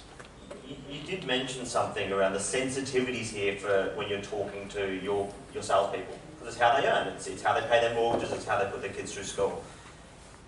There's a kind of idea in the channel that really that generation who are out there selling the big whales of deals, who are used to kind of closing out their quarter, then going to BMW dealership, will never be able to transition to this model. And you kind of wait that another generation comes up and just knows no other way. Is that your experience, or are you finding you are able to take people and move them and get them open to the idea of moving from that massive long sales process, sales cycle, and really move towards more of an annuity kind of managed services sell? So we gave our staff a very long period of review for this. We gave them a year to know that this was happening. And if they didn't decide that they wanted to stay, that was entirely up to them. We lost one person out of 40. And the person that left is, he's doing very well elsewhere. You know, he's living in Hong Kong, running an F-45 training business, right? He's genuinely changed his career path because of it. The people that wanted to stay recognised why we're doing it. And it's not because you get, as you mentioned earlier, better multiplier effects of having contracts. It's because they can all see that their customers, if you can offer them the right solution and you're not fighting with them for the mechanism of payment, that they'll actually want to deal with you more because you're not trying to tweak the deal to go in a way which they don't want to consume. So, look, I am going to move in a moment to the next speaker. Just one question. In terms of the work that you as Eaton Group have done to get to this point, but do you see what you've done in terms of compensation plans, in terms of changing the model, as sort of IP that you want to protect? Is it something that you see as quite sensitive, or do you see as something that that the community, everyone can kind of learn from your experience? Or So, it's a really odd question. I think if you ask some people inside the business, they'd be very protective of it. I think in general terms, actually, no. I think it's something that we should all do. I think hiding how you pay your staff is not necessarily a good or a bad thing, because we all occasionally get drunk on a junket and we actually talk about how it happens, right? So it's an event. How you pay your staff, maybe not what you pay your staff. If you want to know what my staff earn, ask them, but they might tell you. But the reality is how you pay them. No, we'll pay our contracts up front, and we'll pay them retrospective, because we'll pay them for 12 months if they pay month one. Look, I think there would be people who are interested in the detail here, because I know MSPs are grappling, resellers are grappling with this transition, but in light of time, I'm going to sort of leave it there. There might be questions, so thank you, Nick, and I'd like to call up our final speaker, Ronnie from SecondWay. Ronnie, come on up.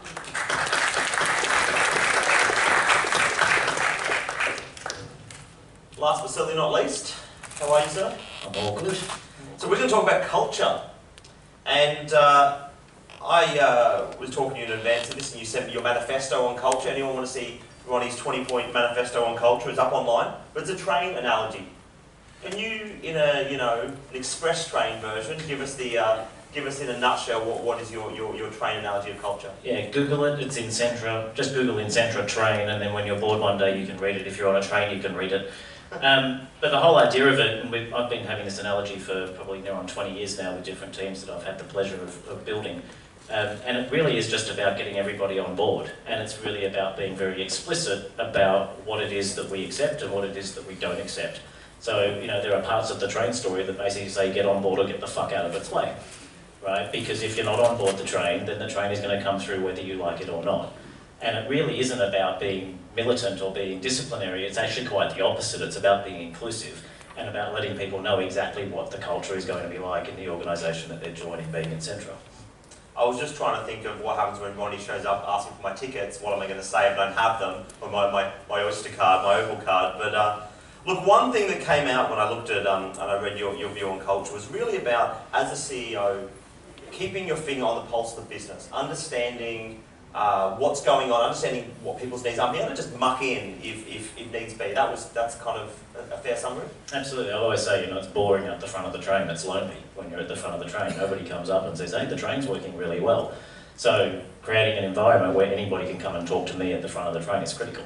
If you need to go and shovel coal, you go and shovel coal. Absolutely. So I was going to ask about that. Incentra's been in our CRN Fast 50 multiple times, and I was looking, these are sort of public numbers that you've provided. In 2012, your first year, a $3 million company. The most recent time you was 2016, you're a $10 million company. So you've grown significantly over that time, maybe more again since then. How can you then remain accessible as the CEO to let everyone come up to the front of the carriage and talk to you when you've got an increasingly large and complex business to manage? Look, I think that the most important thing about it is there's a lot of rhetoric that leaders have, which is our people are our most important thing. I can tell you now, and I tell all of our clients, and in fact as a partner-only or partner-obsessed organisation, a lot of you in the room are our clients, and I'm happy to say it, you're not my number one priority. You are absolutely not my number one priority. My number one priority is our people. And I would see that it's our people, the people that work at Incentra, it's their number one priority for the clients to be there.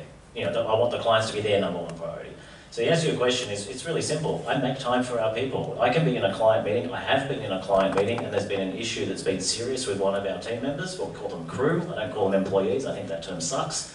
With one of our crew, they've had an issue. I've actually walked out of the client meeting. I've got somebody else to come in and keep the client company while I've gone and dealt with the issue that was going on.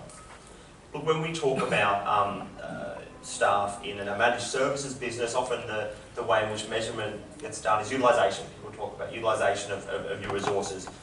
You sort of said utilisation is a dirty word. Why is that? Because the only people that utilisation matter to are the bean counters. Right? We're the only people, the people who run the business care about utilisation, because if people are on the bench then they're not making money, is the theory. The reality is when we're doing the work that we're doing now, we're actually looking at profitability.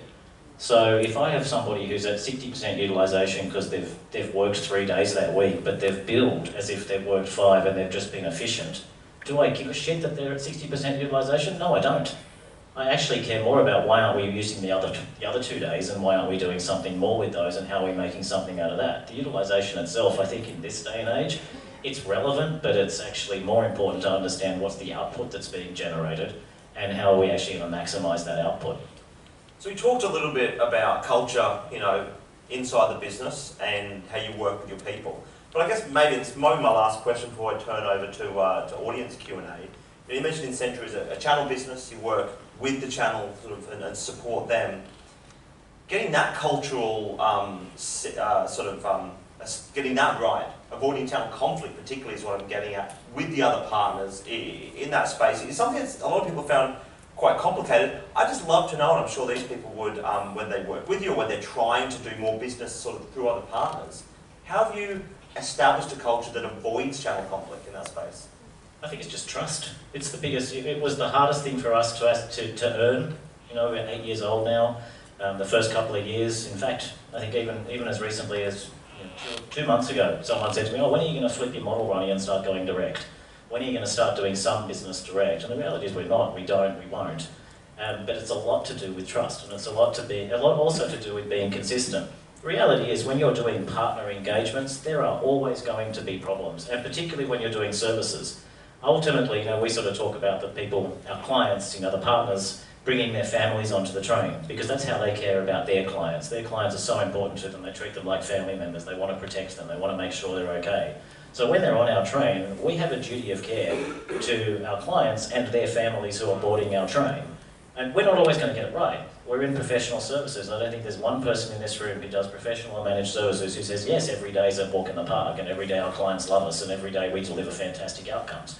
The reality is we run into problems. The key is how do you work with the partner in that scenario, and truly partner. And partnering means shared risk, shared reward, get around the table, have a robust discussion, work out what you've got to do moving forward, work out what went wrong, why it went wrong, how to fix it, make it not happen again, and so too should the world continue to shine in rainbows and unicorns.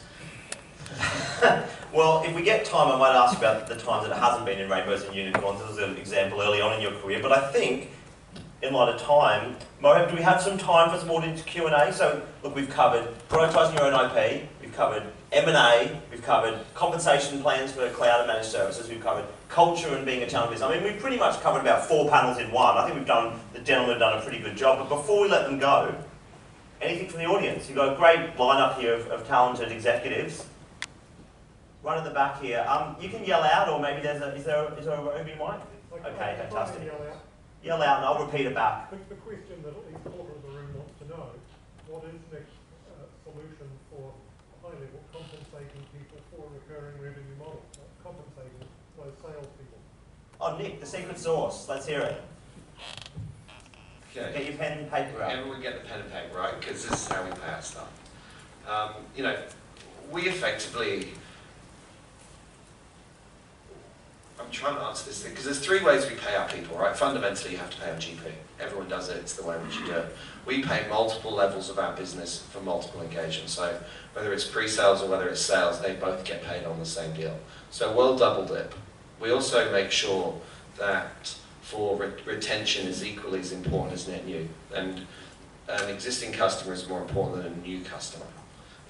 Because without your existing customers, you can't do it. So we've implemented NPS this year, or last year, and we've stopped paying our staff, for instance, where they don't get 7 on an NPS rating. And I know this doesn't answer your question specifically, because I'm not going to give you the numbers of what we're paying in terms of percentages with regards to deals.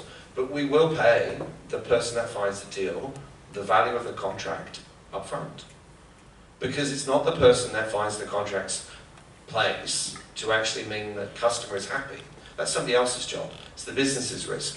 So we'll pay it all if we need to. For 3 years? We actually pay in 3 lots. We pay 12 months and then 12 months and 12 months. If you hit your number in the second year, you get paid the third, etc. And if you hit the number in the third year, you get paid it again. But equally, if you lose the customer, it goes on your target because you've got to keep the customer happy. So everything is done from the reverse position of what is the most important thing for us as a business, and it's retaining the income.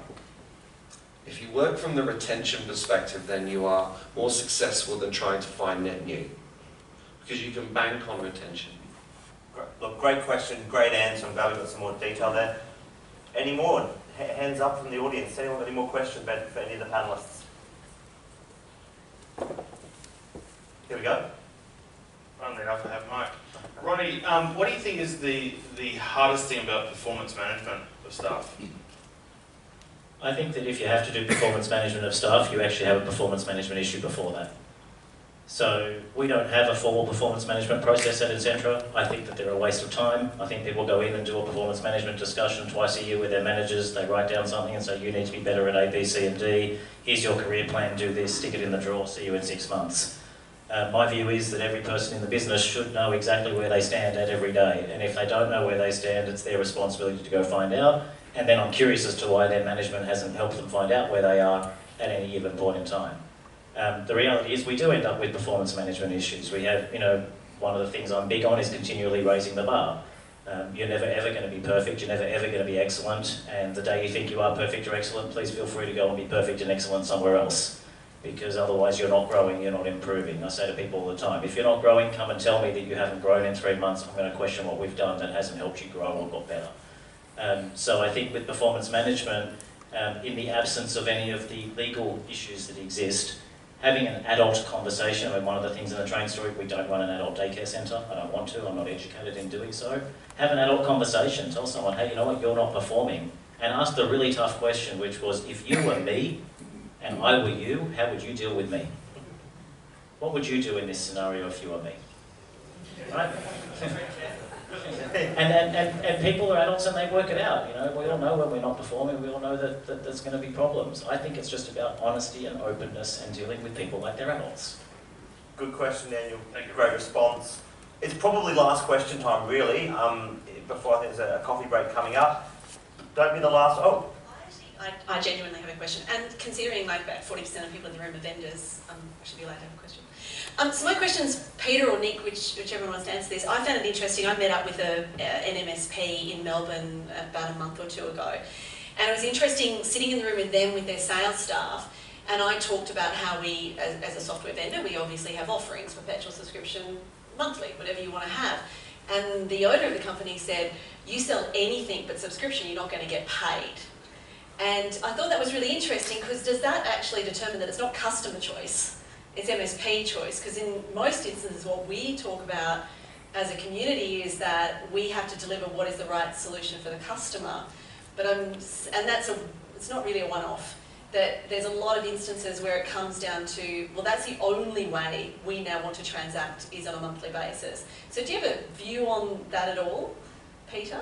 That's a really interesting perspective, and we all went, I think our engagement's always been on sort of that relational, ongoing piece, and then I guess the customers we speak to, there's a you know, cash management question that usual type of subscription thing answers. I think philosophically we always say don't sell, serve. Sell, you'll get one deal, serve, you'll have a client for life, and I really like we talked about retention. And I think that was our model that we approached in the early days. It was always like just monthly engagement, and it was just a much slower start. We were kind of not saying yes to the big projects and focusing on the monthly recurring, and then over years it builds up, and I really like what you said where you can bank on retention. So I think that's been our experience. I would hope that we go in trying to understand their needs first, and based on those needs respond to it. I think in the smaller end of the market, the monthly works really strong, and I think probably mid-market and above, there's still a lot of, you know, I guess old purchasing routines that they need to operate under, where they spend a budget and might be a one-off license. So I think that's probably, not sure if I'm answering your question, but a bit more dependent on customer need, but probably saying mid-market and enterprise maybe go for the one-offs, and the SPLA, I'm kind of seeing it more in the SMB space. There's no money in software. There's no money in software, right? So the reality of the answer is, if the customer is big enough and they're over 250 seats, and you can't sell it because you're not a Microsoft partner, but you don't do SAP and you don't do Oracle, the revenue line is not in software. The revenue line is in what you bring to the business. So if you're being forced to sell to them on an only subscription-based model, realistically, then the partner's not looking after the customer.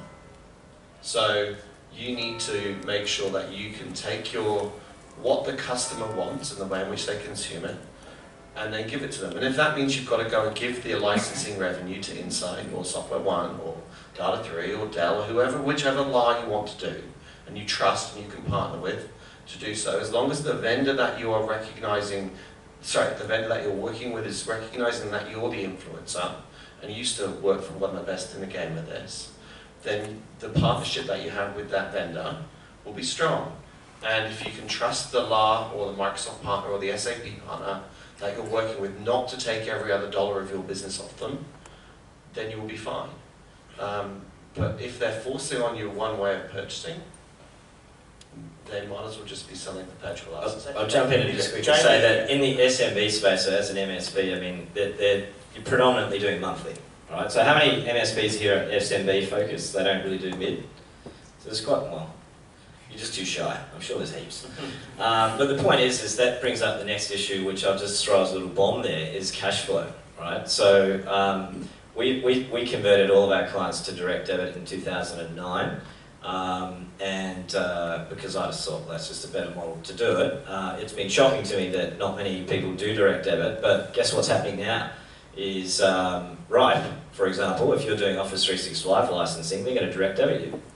Right? So our direct debit for our little MSP is about, 30, 40, 50 grand a month, direct debit. So if you're then having to chase down that monthly amount of money with no margin, it's crazy. So if you're going to play that game, there's other things you've got to think about, such as cash flow and having a better model associated with your MSP.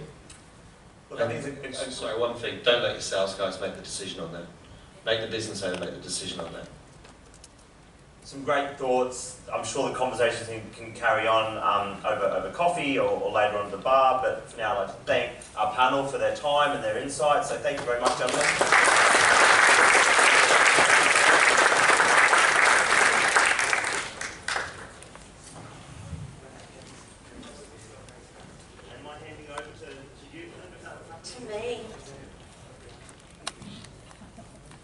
I should have just known that was going to happen because my last event I ran, Nick was my heckler. Always my heckler. All right, we are actually going, and you were supposed to do this one, but you didn't want to have the technical glitch, did you? Oh. So, if you guys wouldn't mind, just one more of the, you should have done this one. So which big bet most aligns with your strategy? I did really well though. You insulted me. You just voted. We actually will send this deck out to you and then we'll have the results as well for you. That's just going to keep moving because Nick's sitting there just frantically. I think it only takes one vote, Nick. All right, it is now time for our first of our networking breaks, so please join us outside for a coffee. And we will come back at 4:15. Is that possible? No. 4:25.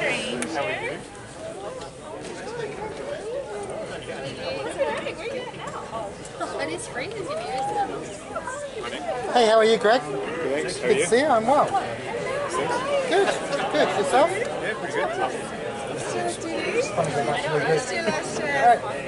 Left for right. What happened? Okay. What happened? I don't like it. I don't like it. Very interesting business it was. Yes. So anyway, Shimila's moved to a direct role. Yeah. Probably Yes. know. Yes. And I'm like, Anyway, That was fun while it lasted briefly.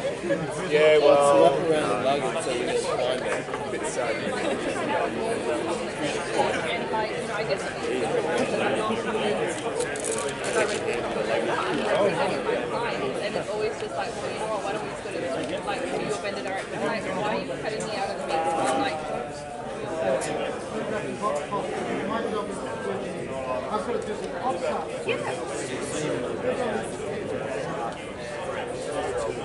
and I don't even get it, like, and I'm just like, you know, I love like kind of like and like you're gonna sit there and just be like, you know what, what is going on? Well, kind of, you know, like always have to good relationship. Crazy busy. So I joined data and then I did data for a while and then I started my own. So February this year would be 1 year. So now we have a team of 10. Yeah, so we had our creative director start today, so he completed our team of 10.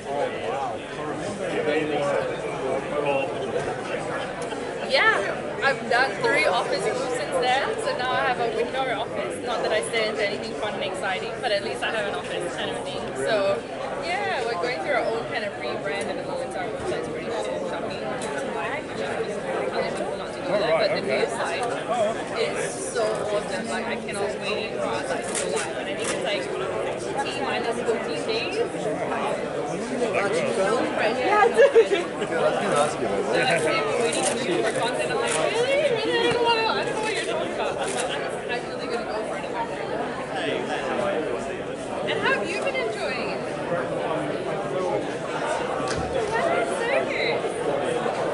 Yeah. Yeah. It's amazing.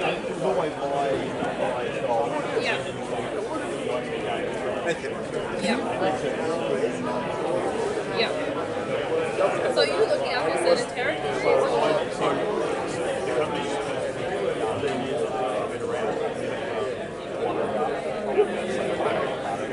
What? That's good. Yeah. It's good. And, I'm do that tonight or maybe tomorrow morning. Congratulations. Yeah. Yeah. Always different to be on the other side at this point, isn't it? they were once in district. Everyone was around the same circle, that's for sure.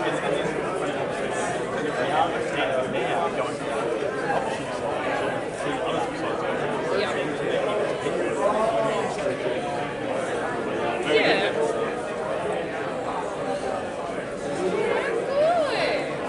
Obviously, no, isn't it? It's been 2 o'clock Friday week. I know, right? Where does time go? I'm just sitting there being like, shit. April's already like nearly gone, kind of being like, where did that happen? Well, here you go. Yeah, I was gonna say, well, I was hoping to come earlier, so then like, I just had a whole bunch of drama happen because they're buying the property, and like, we're dealing with a real estate agent that she's Chinese, but she hasn't represented us or the vendor. So at the moment now, like, she's creating all this tension that the vendor and I have finally spoke together, and we're like, we're not going to talk to the real estate agent, we're just going to talk to you because, like, we wanted a longer settlement term, and then, like, they're like, no, it's not a 7 this whole thing, and she's like, well, just going to put it back on the market, you're not going to get it. And they're like, we never said that kind of a thing. They're like, we just want to go, but we'll give you that if you can release the deposit. And we're like, yeah, we've got the money for the deposit, you can take it as long as you give us the 3 months over, right? And they're like, we're fine with that. And I'm like, so this is settled, but the whole like 1 week of all this bullshit, toing and froing, and I'm like, yeah, real estate agents aren't like friendly whatsoever. And plus we went to auction as well. Like there's another like Chinese couple, and they were like, you can tell that they were really situation. I told them like, oh, why don't you go a little bit more? Why don't you go a little bit more? But like if they shut up and didn't say anything, we would have been able to walk away. We're probably saving like 200,000. I think it went on for a very long time. I was sitting there like, oh my god. And then after I went to like 1.5, my heart was like, I can't. You know, I was sitting there like, and I said 1.5 was my max, right? Because I'm like, I can't get a loan for anything more. And then I like went to 1.6, and I'm like, and then it kept quiet for a while, right? It's like, it's done, right? It's done. And then after I'm like, I didn't even kind of a thing. I'm like, 100,000 more. The way you are getting the money, I'm like, selling my soul to the devil. I don't know, you know, like magically you'll come, but yeah. There has to be a way beautiful for life. That way people like that. And it's funny because talking to the vendors, they were like, oh, she never even took your, we never heard of your offer. Because they were happy to settle with the auction. So we went in with like offers, but they were like, so they picked grey and white. And we're like, okay, we'll deal with them because that's their choice. But we went in, so they're just like, let's go to auction, they rejected your offer. I'm like, and they're like, we never do you? And they're like, if you want to kind of settle it. No, that's fine. Thank you. Yeah. Are you going to be here for a while? I'm going to be here.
Oh, there you go. Half the noise. Yeah, sorry about that. That was Nick doing the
locked up somehow.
On that note, I'm going to go. Thank you. Thank you. See you again soon. Yeah. Probably shouldn't have done that. Daniel's here. Yeah. Perfect. I was like,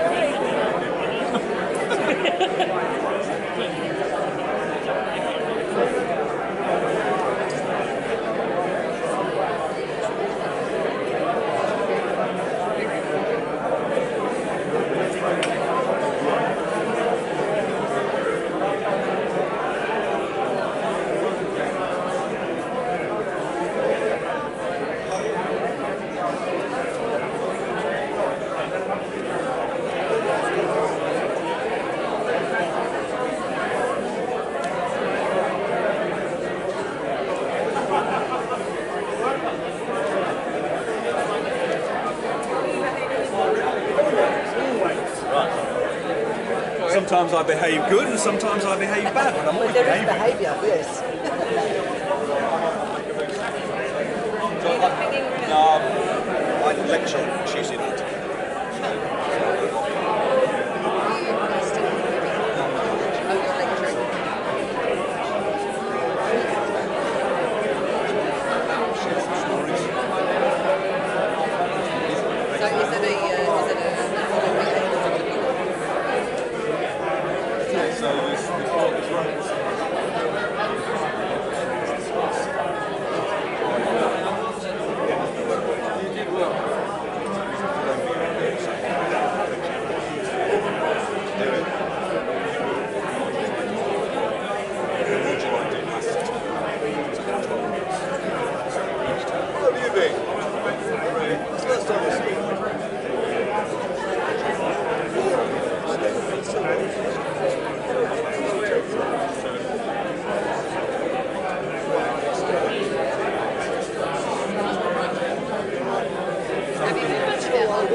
ran out of wine glasses afterwards. No, they've got more apparently. I remember your house is fantastic views, loved it. Yeah, last time. Just very early.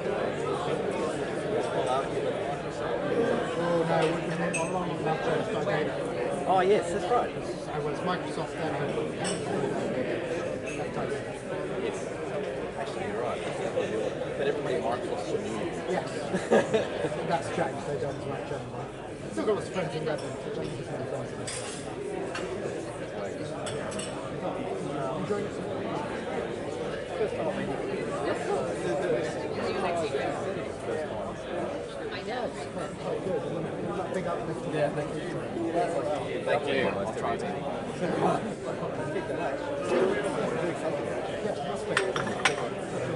Are we going to catch up when we finish? Are you going to hang around and catch up then? You've got a wine and I haven't got a wine. Everybody's got a wine. We're all drinking wine, aren't we? What's this vodka? No, it's water. It's water.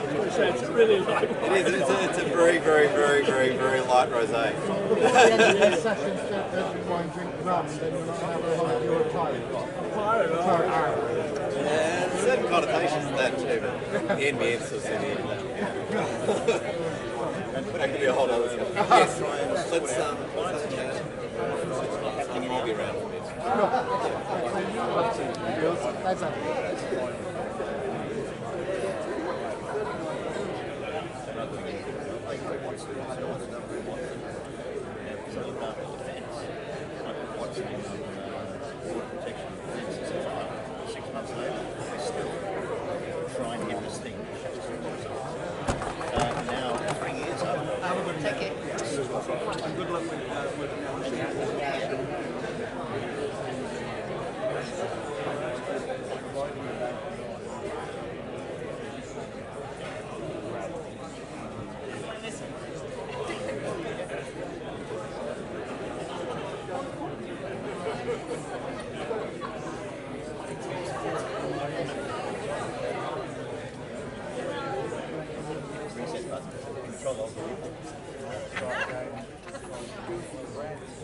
Wasn't it Control-Alt-Shift Escape in Noveldays? The red hat specialist. And Novel Network 311. Novel response. Just have a...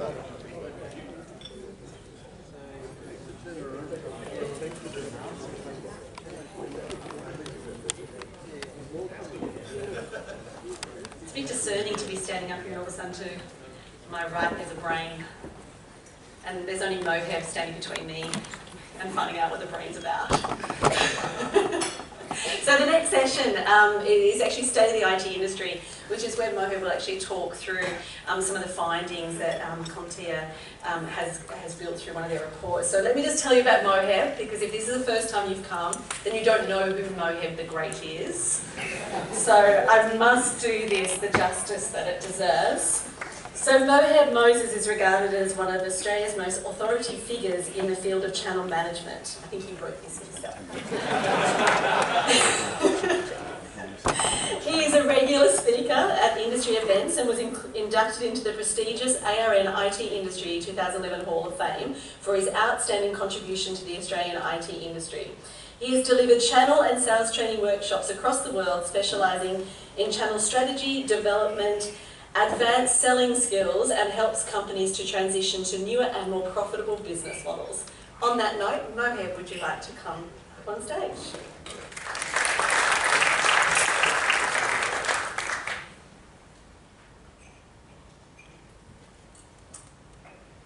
Wow, if you can't believe the stuff you write about yourself, what can you believe, really? Thanks, Belinda. Let me just start this. Yeah.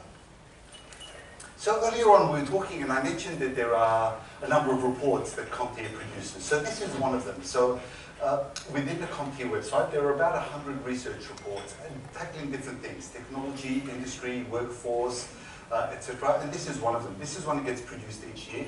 It's what's referred to as the industry outlook for the year. So this is a report that gets done by CompTIA once a year around this time, and it's, for me, I think it's probably one of the best reports that they do.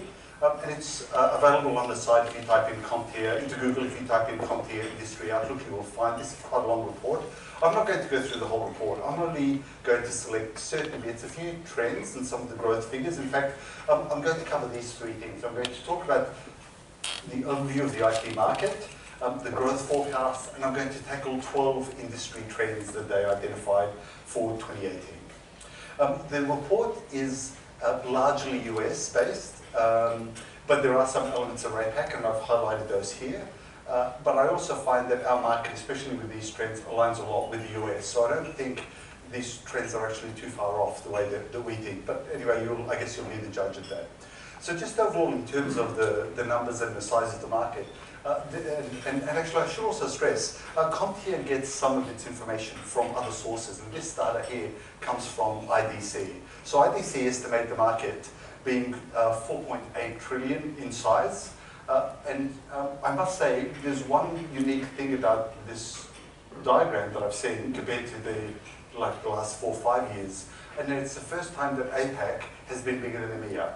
That's the first time I've seen that appear in any of the reports. So that was kind of an interesting thing to note. Within it, Australia is about 1.6% of the total, so 83 billion.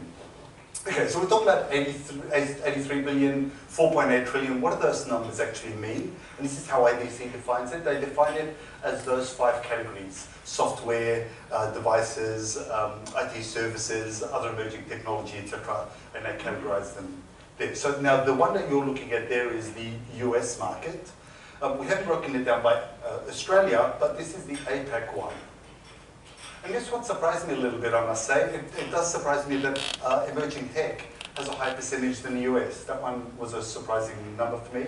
And the other one that was surprising was the 4% for software. But yeah, so it compares us to the US. But as I say, this is Asia Pacific, not just Australia. And when we look at those sectors, not surprisingly, the emerging tech one is the one that is growing the fastest.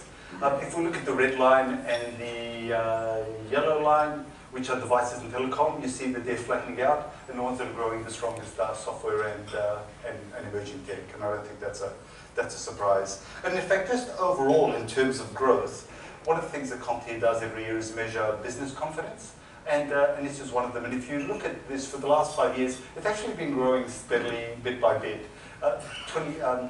2016 had a bit of a dip, but generally business confidence is actually growing at a sort of a reasonable pace. And within that, if we look at confidence and growth within Australia, Australia's growth is predicted to be 2.9%. So slightly behind the global outlook, well behind the emerging markets, slightly ahead of the US. So that's kind of where we fit in the world. And so when you think about growth and business confidence and so on, it's usually a factor of 2 things. The things that are pessimistic, that bring the number down, and the things that are optimistic, that bring it up. And when we look at the pessimistic factors, in other words, what is it that people think will delay growth? This is what comes up. It's things like customers postponing their decisions, customers substituting for less or expensive or smaller things. And I think that's a comment I hear a lot now. As Got mentioned earlier on, we don't have the really large deals. It's made up of much smaller deals, government regulations, and these are the optimistic ones. So new customer segments, pick up in business from existing customers, and new business lines. And so what this chart does, when you look at it, kind of balances the positives and the negatives, and that's where the percentage figures come out. And it's done by surveys that go out to various CompTIA members, registered users, data from various other sources, etc. There is a lot more detail in the report. As I said, I'm not going to go into detail about this part of it. The report covers it all. It has the data, the analytics, and a whole bunch of other charts. So please download that if you're interested in this report. The area that I wanted to focus on, as I said, is the trends. And there are 12 trends that I will touch on. And the report itself goes into a lot more detail. I'm going to tackle the key highlights for each one. You'll also find that when you look at a trends report from CompTIA, they tend to categorize it in terms of 3 categories. And those categories are technology, IT channel, and workforce. And you'll find that the first 4 trends tend to be more around technology, the next 4 tend to be more around channel, and the industry, and the last 4 tend to be more about issues within workforce. So let's go and talk about those trends, and I'll cover off what I mean by each of those. So the first one is that the democratization of technology leads to breakthrough models. So the term that gets used a lot is consumerization of technology. You know, when we talk about technology becoming easy to use, accessed by everybody, in fact, if I think, 10 years ago, the serious computer was at work and the cheap, nasty one was the one at home, but it's reversed, and that's consumerization of technology. The one you have at home is often more powerful than the one you have at work. Democratization is different. Democratization means access to technology is available to everyone. So if we think about what that means, in the past, technology was largely restricted to companies that could afford it. And so CRM packages, ERP, etc., was really the domain of larger organizations who could afford to do that. As we move to different business models and cloud models and recurring revenue, it becomes available to everyone. And also things like development tools, etc., become available to companies as well. And the amount of self-help that becomes available to use those things means that companies that are much smaller can invest in things like much more clever computing tools, or even building things around blockchain, and creating quite different applications and quite different ideas. So we will see this rise of smaller companies that are nimble and think differently, being able to do things that years ago you couldn't have possibly done because you couldn't afford the compute power, and couldn't afford the resources, and you couldn't afford the tools. So that's all we mean by democratization, is it becomes available to a lot more people and makes the playing field a lot more level. The other one is that cloud enters a new phase of maturity. Now, in order to understand that line, it's important to understand the way that CompTIA defines the phases. So this report is the industry trends report. There's another report, which is the cloud trends report, that CompTIA produces once a year, and that focuses purely on cloud technologies. And in that, they talk about 4 cloud phases of maturity. In other words, the way organizations use cloud. So the most basic level is what they refer to as experimental. In other words, companies are just trying it out, seeing how it works. The next phase is where it's non-critical. In other words, companies start using cloud solutions, but in something that, if it goes broke, it's not going to kill us. As they become more mature, they try to use it for more things like full production, and eventually the 4th phase is what we refer to as a complete transformation of the business. In other words, the business model changes because of the things you can now do when you run the entire operation with that cloud mentality. In the 2018 trends report, that line about enters new phase of maturity, what we found is that in 2018, there are more companies moving out of phases 1 and 2 and moving into phases 3 and in some cases 4. What's significant about that is in phases 1 and 2, the focus is much more about getting the technology right. In phases 3 and 4, it's more about getting the business model right. So companies that may have found cloud difficult to install initially, but then got it right, as they start to move into full production and to try to do business transformation, they're encountering a different kind of challenge, which is, it's not a technology challenge anymore, it's actually a challenge related to business policies. And that, of course, presents enormous opportunities for people in this room to be able to provide services around that. The other one is the Internet of Things expands the technology footprint. And there's no doubt that IoT is starting to make its way into the corporate space and being recognized, whether it's gathering data or automating processes or whatever it happens to be. There's an interesting conundrum though with IoT. The devices themselves are very inexpensive. They're becoming cheaper. Sensors and all those sorts of things are coming down in price. And it's actually, the technology itself is inexpensive. That's not reflected in creating an IoT solution. The complexities and the services and the knowledge and what you wrap around it. And so that's one of the things that is recent expectations is that we kind of talk about IoT being the next big thing. And I noticed there's been a number of analysts who have said 2018 will be the year of the internet. Sorry, the year of IoT. Wow, how behind am I? You really can connect computers? So there's a number of analysts who talk about 2018 being the year of IoT. I don't know that I'm willing to make that bet. I'm willing to say, I don't, personal opinion, but I'm not sure that that's going to be the case because of the complexities. My gut feel is it's going to be more like 2019 that we see the IoT kind of really make a difference. But it's certainly having an impact right now. And the biggest issue is not a technology one, it's a skills and a mindset one. Speaking of skills and mindset, artificial intelligence, which is now adding a sort of a whole new layer to the software stack. So in one of the CompTIA reports, they identified artificial intelligence as probably being the technology that is most likely to impact our industry and our IT ecosystem. And part of that is because all the technology actually exists. You know, to create artificial intelligence, it's a few things. You need compute power, and that's kind of fairly easy to get through the cloud. You need some clever algorithms, and you know, either somebody can develop those or they're baked into the software, and you need some kind of contextual awareness, and that can be done through, you know, IoT. So the hardware and the technology actually exists. The challenge is solving the business problem. And not only that, being able to put in the right intelligence. In the end, you know, it's kind of funny, I've been in a few conversations now talking about driverless cars. And, you know, the question is, if there's a car driving down and there's a person that's in the way, and so let's say a mother driving, you know, a mother with a pram steps in front of a car, and the car has got, you know, 20 school children, and the only way to avoid that is to turn right, in which case you'll go over a ravine. So the decision has to be, do I kill the mother and the child, or do I kill the bus with a bunch of kids? That decision in the end will be the decision made by the programmer. And that's the challenge with artificial intelligence, is that intelligence is largely based on the folks that are coding that intelligence. And so I think in future, companies may not necessarily need to have the skills to develop AI, because people in the industry will do that for them, but they will need to have the skills to be able to assess and understand the ramifications of that AI. And that's a whole different mindset around that as well, and understanding, you know, what that intelligence means and how those decisions are made. So it takes sort of business rules to a whole new level that we haven't even encountered yet. Next one is that businesses adjust to the new normal of security. And over the years, despite what our industry has done and invested in security technology, you know, the threats still keep coming, and the bad guys still find ways to make money out of it.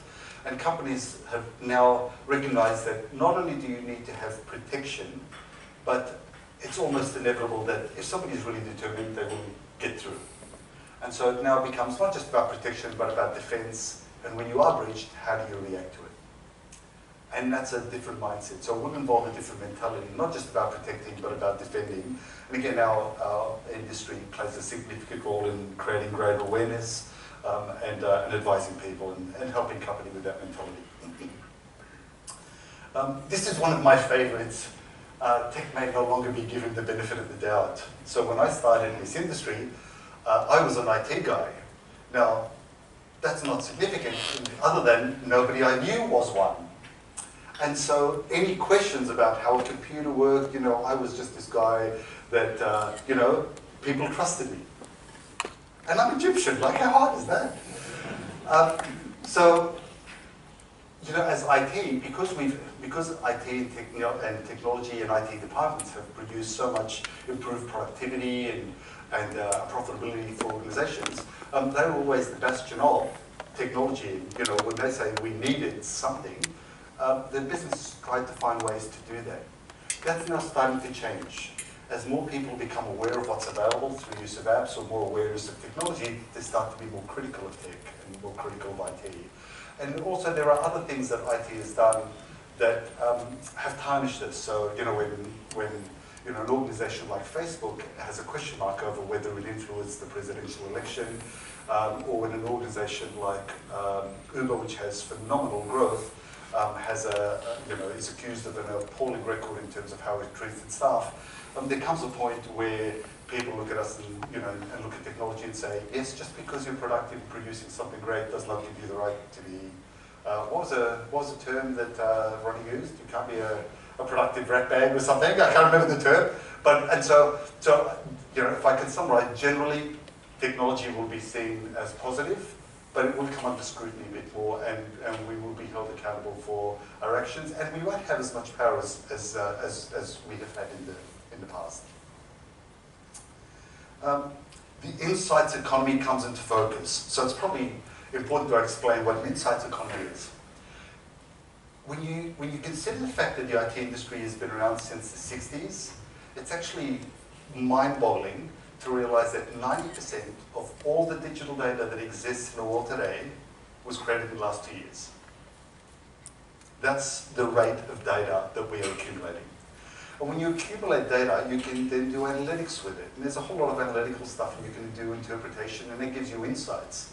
But the more insights you have, the more data you collect. And I mean, I think any of us who has, ever searched for anything on Google, and suddenly for the next month, regardless of what we're looking at, we get an ad.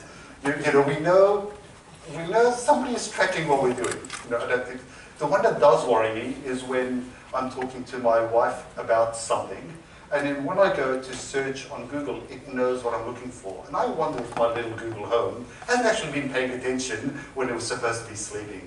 But we come back to this. When you have data, you get insight, and the more insight you have, the more data you need. And the people with insight and with data will be the ones that have the most power. And I think they'll also be the ones that will have the most scrutiny, because there are more and more questions about what that means. But we as an industry, our ability to collect data and turn, more importantly, turn that data into insights is going to be one of the truly great values that we add to our customer base.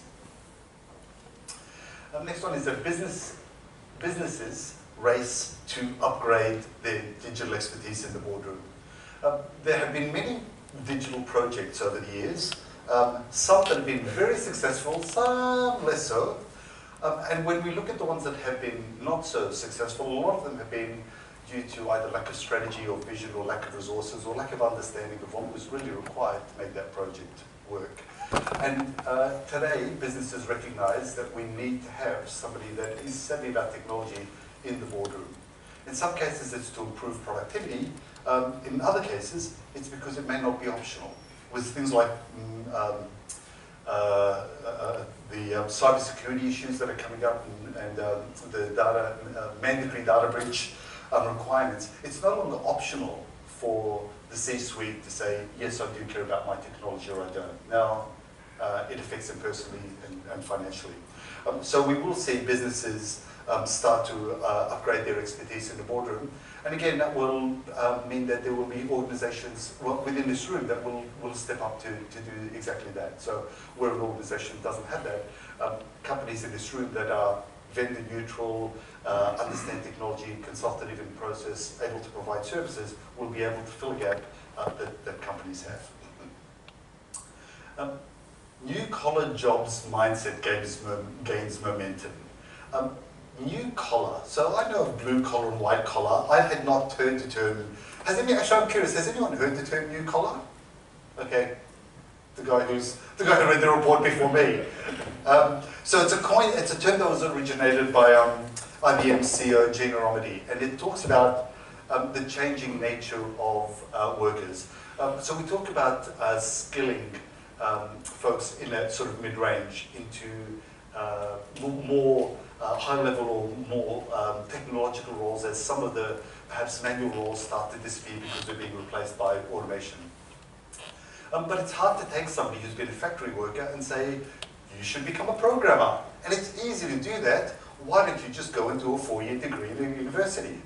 There's a challenge, and who knows what may happen in those 4 years. So the way that we educate staff and the challenges that will happen in shifting people into new roles is going to be a real challenge. So it certainly exists, but how we address it is going to be a challenge. And I know in the US, CompTIA has gotten involved in a number of programs to try to find ways to accelerate that move from what may have been traditionally a blue-collar role into more of a technology role. And very much, what we try to do with things like AWIT and the Advancing Diversity, etc. So it's gaining momentum, but it does have challenges. The next one is online marketplaces. And so I guess the question is, are they friends or are they foes? And I mean, with an online marketplace, there's a whole lot that, you know, Amazon and Salesforce.com and Microsoft, etc., enable customers to buy directly from them. That makes it easier for the customer, not necessarily effective for us. And so what that may mean is that margins may decline, but it will also change the way we do things. And I think a number of people in this room have already changed their models where they're not making, you know, as Nick said, you don't make money out of the software, you make it out of the services you wrap around it. The consulting services and so on. And so, I was speaking with an MSP last week. His attitude was, you know, I don't mind where the customer buys it for. They have two different prices. They have a price if they buy from me, and I know it's going to be more expensive, or they can buy it from the online store. And I don't mind where they buy from. If they buy from the online store, the services are extra. If they buy from me, services are included. And he said, no, I price it that way, and I present it. And he says, more often than not, they work it out, and they realize the price to buy from me is the same, and they come to me anyway. But there are some that won't. They just want to buy the cheapest price. That's fine. I make my money out of services and consulting. So I think it will be both a friend and a foe. What it will mean is, for companies in this room, is how do you adapt your services model to take advantage, and more importantly, find ways to charge. As Michael said, how do you find ways to charge for services that in some cases customers think should be free? Subscription pricing will get harder to figure out. What many companies are discovering is that it is much harder to price a subscription product than it is when you just buy something at a margin and sell it. And I remember a couple of years ago I did a presentation, and one of the comments that I said is pricing is going to become a competitive advantage. If you think about our industry 10 years or so, our competitive advantages were things like our customer relationships, our technology, our knowledge of the customer, etc. And they're all our competitive advantages. But now, different and creative pricing models actually become competitive advantages. In fact, if you think about the telco world, capped pricing, as an example, was a brand new model in terms of how we build for mobile phones. And it completely changed the way people consume mobile phone usage, and actually brought in a whole lot of users that couldn't do it before. So this, couldn't afford a mobile phone before.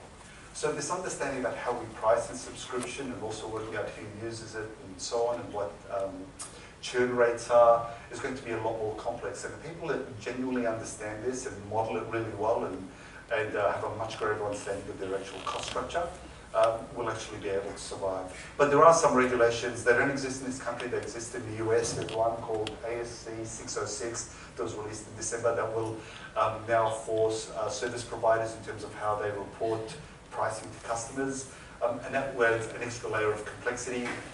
So it will add more work for partners, and so the ones that I think will survive are the ones who will find different tools. And there are a lot of tools, there's things like ConnectWise and CompTIA and so on, which have pricing models built into them. And I think we'll find more and more companies coming out with tools to simplify this. Because otherwise, as Michael said, you can actually burn your profit if you spend all your time doing things manually.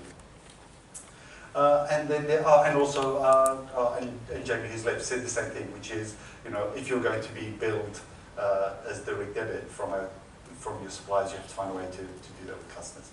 And then the final one is that the primed and the industry or the customers are primed and ready for the as-a-service model. And so when we think about as a service, we think in terms of software as a service, infrastructure as a service, platform as a service, etc., etc. But there are new and interesting models coming up that are saying, hey, why can't I do this with something completely different? Like drones as a service. And so we will see more and more things coming out as a service. Authentication as a service. What was the one that I was thinking of? Analytics as a service, etc. And actually one company that I spoke to not long ago, which has quite an interesting model, which is sound and vibration testing as a service. Where if you're building a tunnel underneath Barangaroo, and then they will set it up and they'll monitor it and they will let you know, rather than you going out and buying a whole lot of equipment to do it.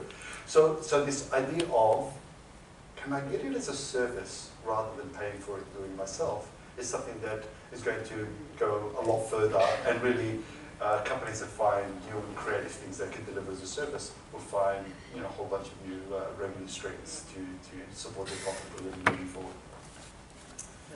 So they are the 12 key trends, and like I said, I really kind of flew through that to just show you the highlights. Please feel free to download the report. It goes into a lot more details and gives better examples. But if you like, these are kind of the key takeaways. Technology solutions are going to grow more complex. Digital transformation is going to look at businesses to find new ways for their process model. And finally, it will go beyond the traditional definitions of what we define. So please feel free to log on to the industry research at CompTIA.org. And as I wrap up, are there any final questions before I step off and hand back to Belinda? Excellent. I'm going to hand back to Belinda. Thank you very much.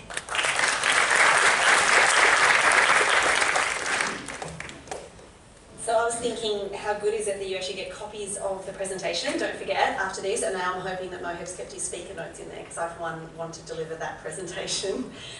So please make sure you do get a copy of the presentation.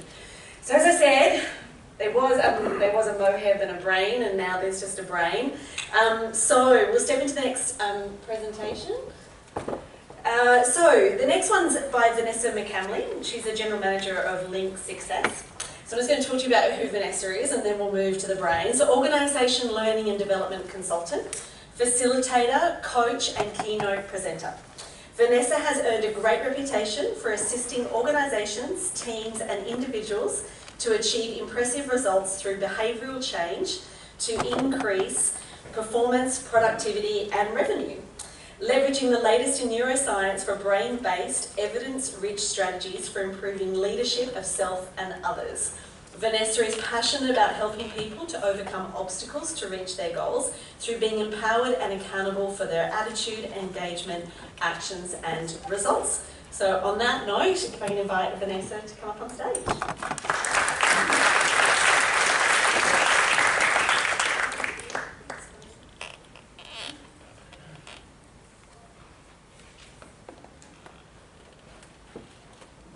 Happy Tuesday.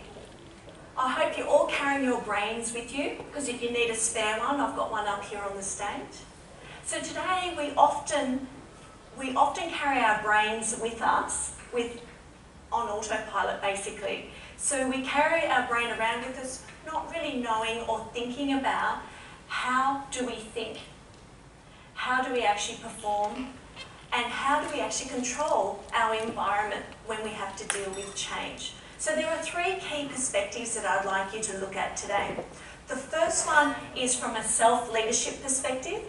The second one is from how do you influence and connect with others.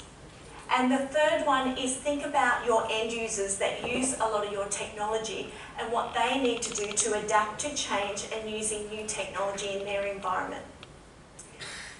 So let's have a look at some of the impacts of dealing with change. So how many of you know of Dan Pink, who is an organisation psychologist, neuroscientist? We've got a couple of hands. So Dan talks about that there is a big disconnect between what we know about science and what business does. And when I talk about that, I mean it in the context of it's becoming challenging to do today's job with yesterday's methods and still be in business tomorrow. Harvard did a research on looking at businesses in the year 2000, and only 50% of them are still here today. So what are some of the pressures that we are facing day to day? We're overloaded with information. We've got these huge task lists that we have to do each day, and we are not sometimes seeing the opportunity to be able to innovate and enable because we're so busy doing so many things. So today I want to take you on a journey to learn about your brain, thinking from your side of things, how can I do things differently? If you could take 1 to 3 core things away from today, I know I've done my job from today. Okay, so technology advances. So we have come a long way from a neuroscience perspective. We know more about the brain now in the last 10 years than what we did 400 years ago. And that is through the technology of fMRIs and EEG scans. So today is really important about looking at, well, how does our brain perform under stress when we're dealing with change? How do we transition from where we are today and create new habits that are going to sustain us for success? So how does the brain work? So I've got my spare brain. I hope you guys have got your spare brain. Anyone got them spare brain in your pocket? Okay. So our brain, there are 3 core areas that we're going to cover that deals with change. The first one is our amygdala, which is our executive thinking part of our brain. It's behind our forehead and it is in 4 to 6% in size. So it's this region here of the brain. And it is responsible for all of our key decision making, influencing, recalling information, our working memory, problem solving. Anyone else want to add a few more to that? Okay, it's also responsible for inhibiting, which I'll talk a little bit more about that when we get to the limbic system. So can I ask you, how many thoughts do you think you have per day? And if I can just get 3 hands to give me 3 random numbers. 60,000. Okay, that's our first bid for today. Can I have another bid? 70,000 thoughts, and you got it. Thanks, Lucky. So on average, now the statistics that I talk about today, right, is just the average. One thing I need to point out is every brain on the entire planet is different because of our spatial pattern codes. Can everyone look at their hand for me, please, and look at the patterns and the design? Look at the person's next to you. Some people are like, yeah, look at mine, and some people are like, oh, do you really have to look at mine? Okay. So just your brain works the same way. You might have similar designs to other people, but it's not exactly the same. From the information you receive from this session, you may take away something different. Okay. And this is why communication is so tricky and challenging, because we think we're making ourselves clear, but how it actually gets perceived is a different thing because of those spatial pattern codes. So, prefrontal cortex, how many hours do you think you have in a 24-hour period of time of key thinking time within your day? Can I get 3 volunteers? Different volunteers? How many hours? I need to start the bid again. Maureen? 2 hours. Okay, that's the first bid. We've got 2 hours. 8 hours. Okay. 5 hours. Okay, one more. Last one. How many? 1 hour. Okay, so on average 4 hours of key productivity in a 24-hour period. Can I get a show of hands? How many people would use that key thinking time in the morning? Who are morning people? Do your best thinking. Oh, so I'm looking here, we've probably got about 70, maybe 80% of the audience. How many people are afternoon people? Okay, a few less. Okay, what about evening? Okay, so the research shows is on average 70% are morning. You have 20% in the afternoon and 10% in the evening. Why is that important? Yeah, thanks, Karen. So you do your hardest work at the time where your thinking is at its best.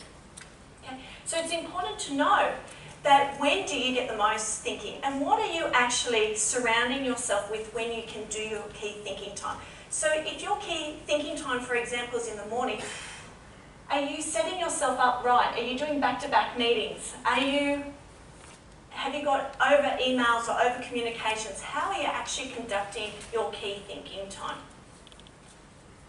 Okay, we're moving on to the limbic system. The limbic system is our emotional centre, and it is located here above our brain stem in this area. And this is the primitive part of our brain. This takes us back to caveman times, where this part of the region of the brain hasn't changed too much over time, where our prefrontal cortex has, and is a key differentiator from living and working in the digital age. So our limbic system, a key part of that is the amygdala. And the amygdala is like, imagine two almond shapes located just above the brainstem at the base of the limbic system. And it is responsible for 3 F's. No swearing, but does anyone have any guess of what those 3 F's could stand for? And I'll give the first one away. Fight, flight, freeze. Yeah? So these are our survival techniques, okay? But what's different from primitive times where we were dealing with bears and saber-toothed tigers, what are we now dealing with? What are some of the challenges that we're working with today? I've got lots of people throwing things at me. This is exciting. Throw them out again. Oh, now you've all gone quiet. The chat is gone. So overload of information. What else have we got? Spreadsheets. What else? Sales targets. What else? What else are we filling in our brain? Too many emails. Emails. Too many emails, was it? Okay, great. So you start to see how our threat systems have changed in the digital age. And technology is amazing because we wouldn't know what we know about the brain if it wasn't for technology. But it's about how we harness that. So our brain is really designed to minimise threat, survival instinct, versus maximise reward. And we operate from a performance and productivity perspective a lot better in performance. In reward state. So our brain scans 5 times per second for threat and reward. And I want to just check, so let's go back to the amygdala. So for those who are in a constant threat state, you can grow your amygdala. It can double in size. And this is for people who are constantly dealing with fires or constantly in a threat state, which changes the neurochemicals. And I want to explain that. So from the limbic system perspective, if we have a threat, what tends to happen is called the inverse relationship. We need 2 core things to energise our brain. So 2 key ingredients. What do you think they are? Can I just get... Oh, caffeine! Yeah, caffeine can help, but no. But thinking of your natural fuel, what do we need to do to fuel the brain? Sugar, glucose. Yeah, and one more. Yeah, water's good because our brain is consistent of 73% water, but it's actually oxygen. Our brain, even though it's 2% in size of our entire body, but it takes 20% of all our oxygen and 20% of our water intake. And so to fuel our prefrontal cortex and to make it think well, it needs richness from oxygen, and we also need that glucose. For those people who are morning people, hands up again. How many of you get tired around 2 or 3 o'clock and look for that caffeine hit or that sugar hit in the afternoon? Yeah, because the brain's tired, the prefrontal cortex is yelling out, I'm tired, I want to go home, I want to go and do something fun. And you go, no, you've got to work harder. Does anyone have that thinking in your head? I do. I'm sharing my brain with you. So your amygdala, when it grows, it's under a threat. What happens? It's the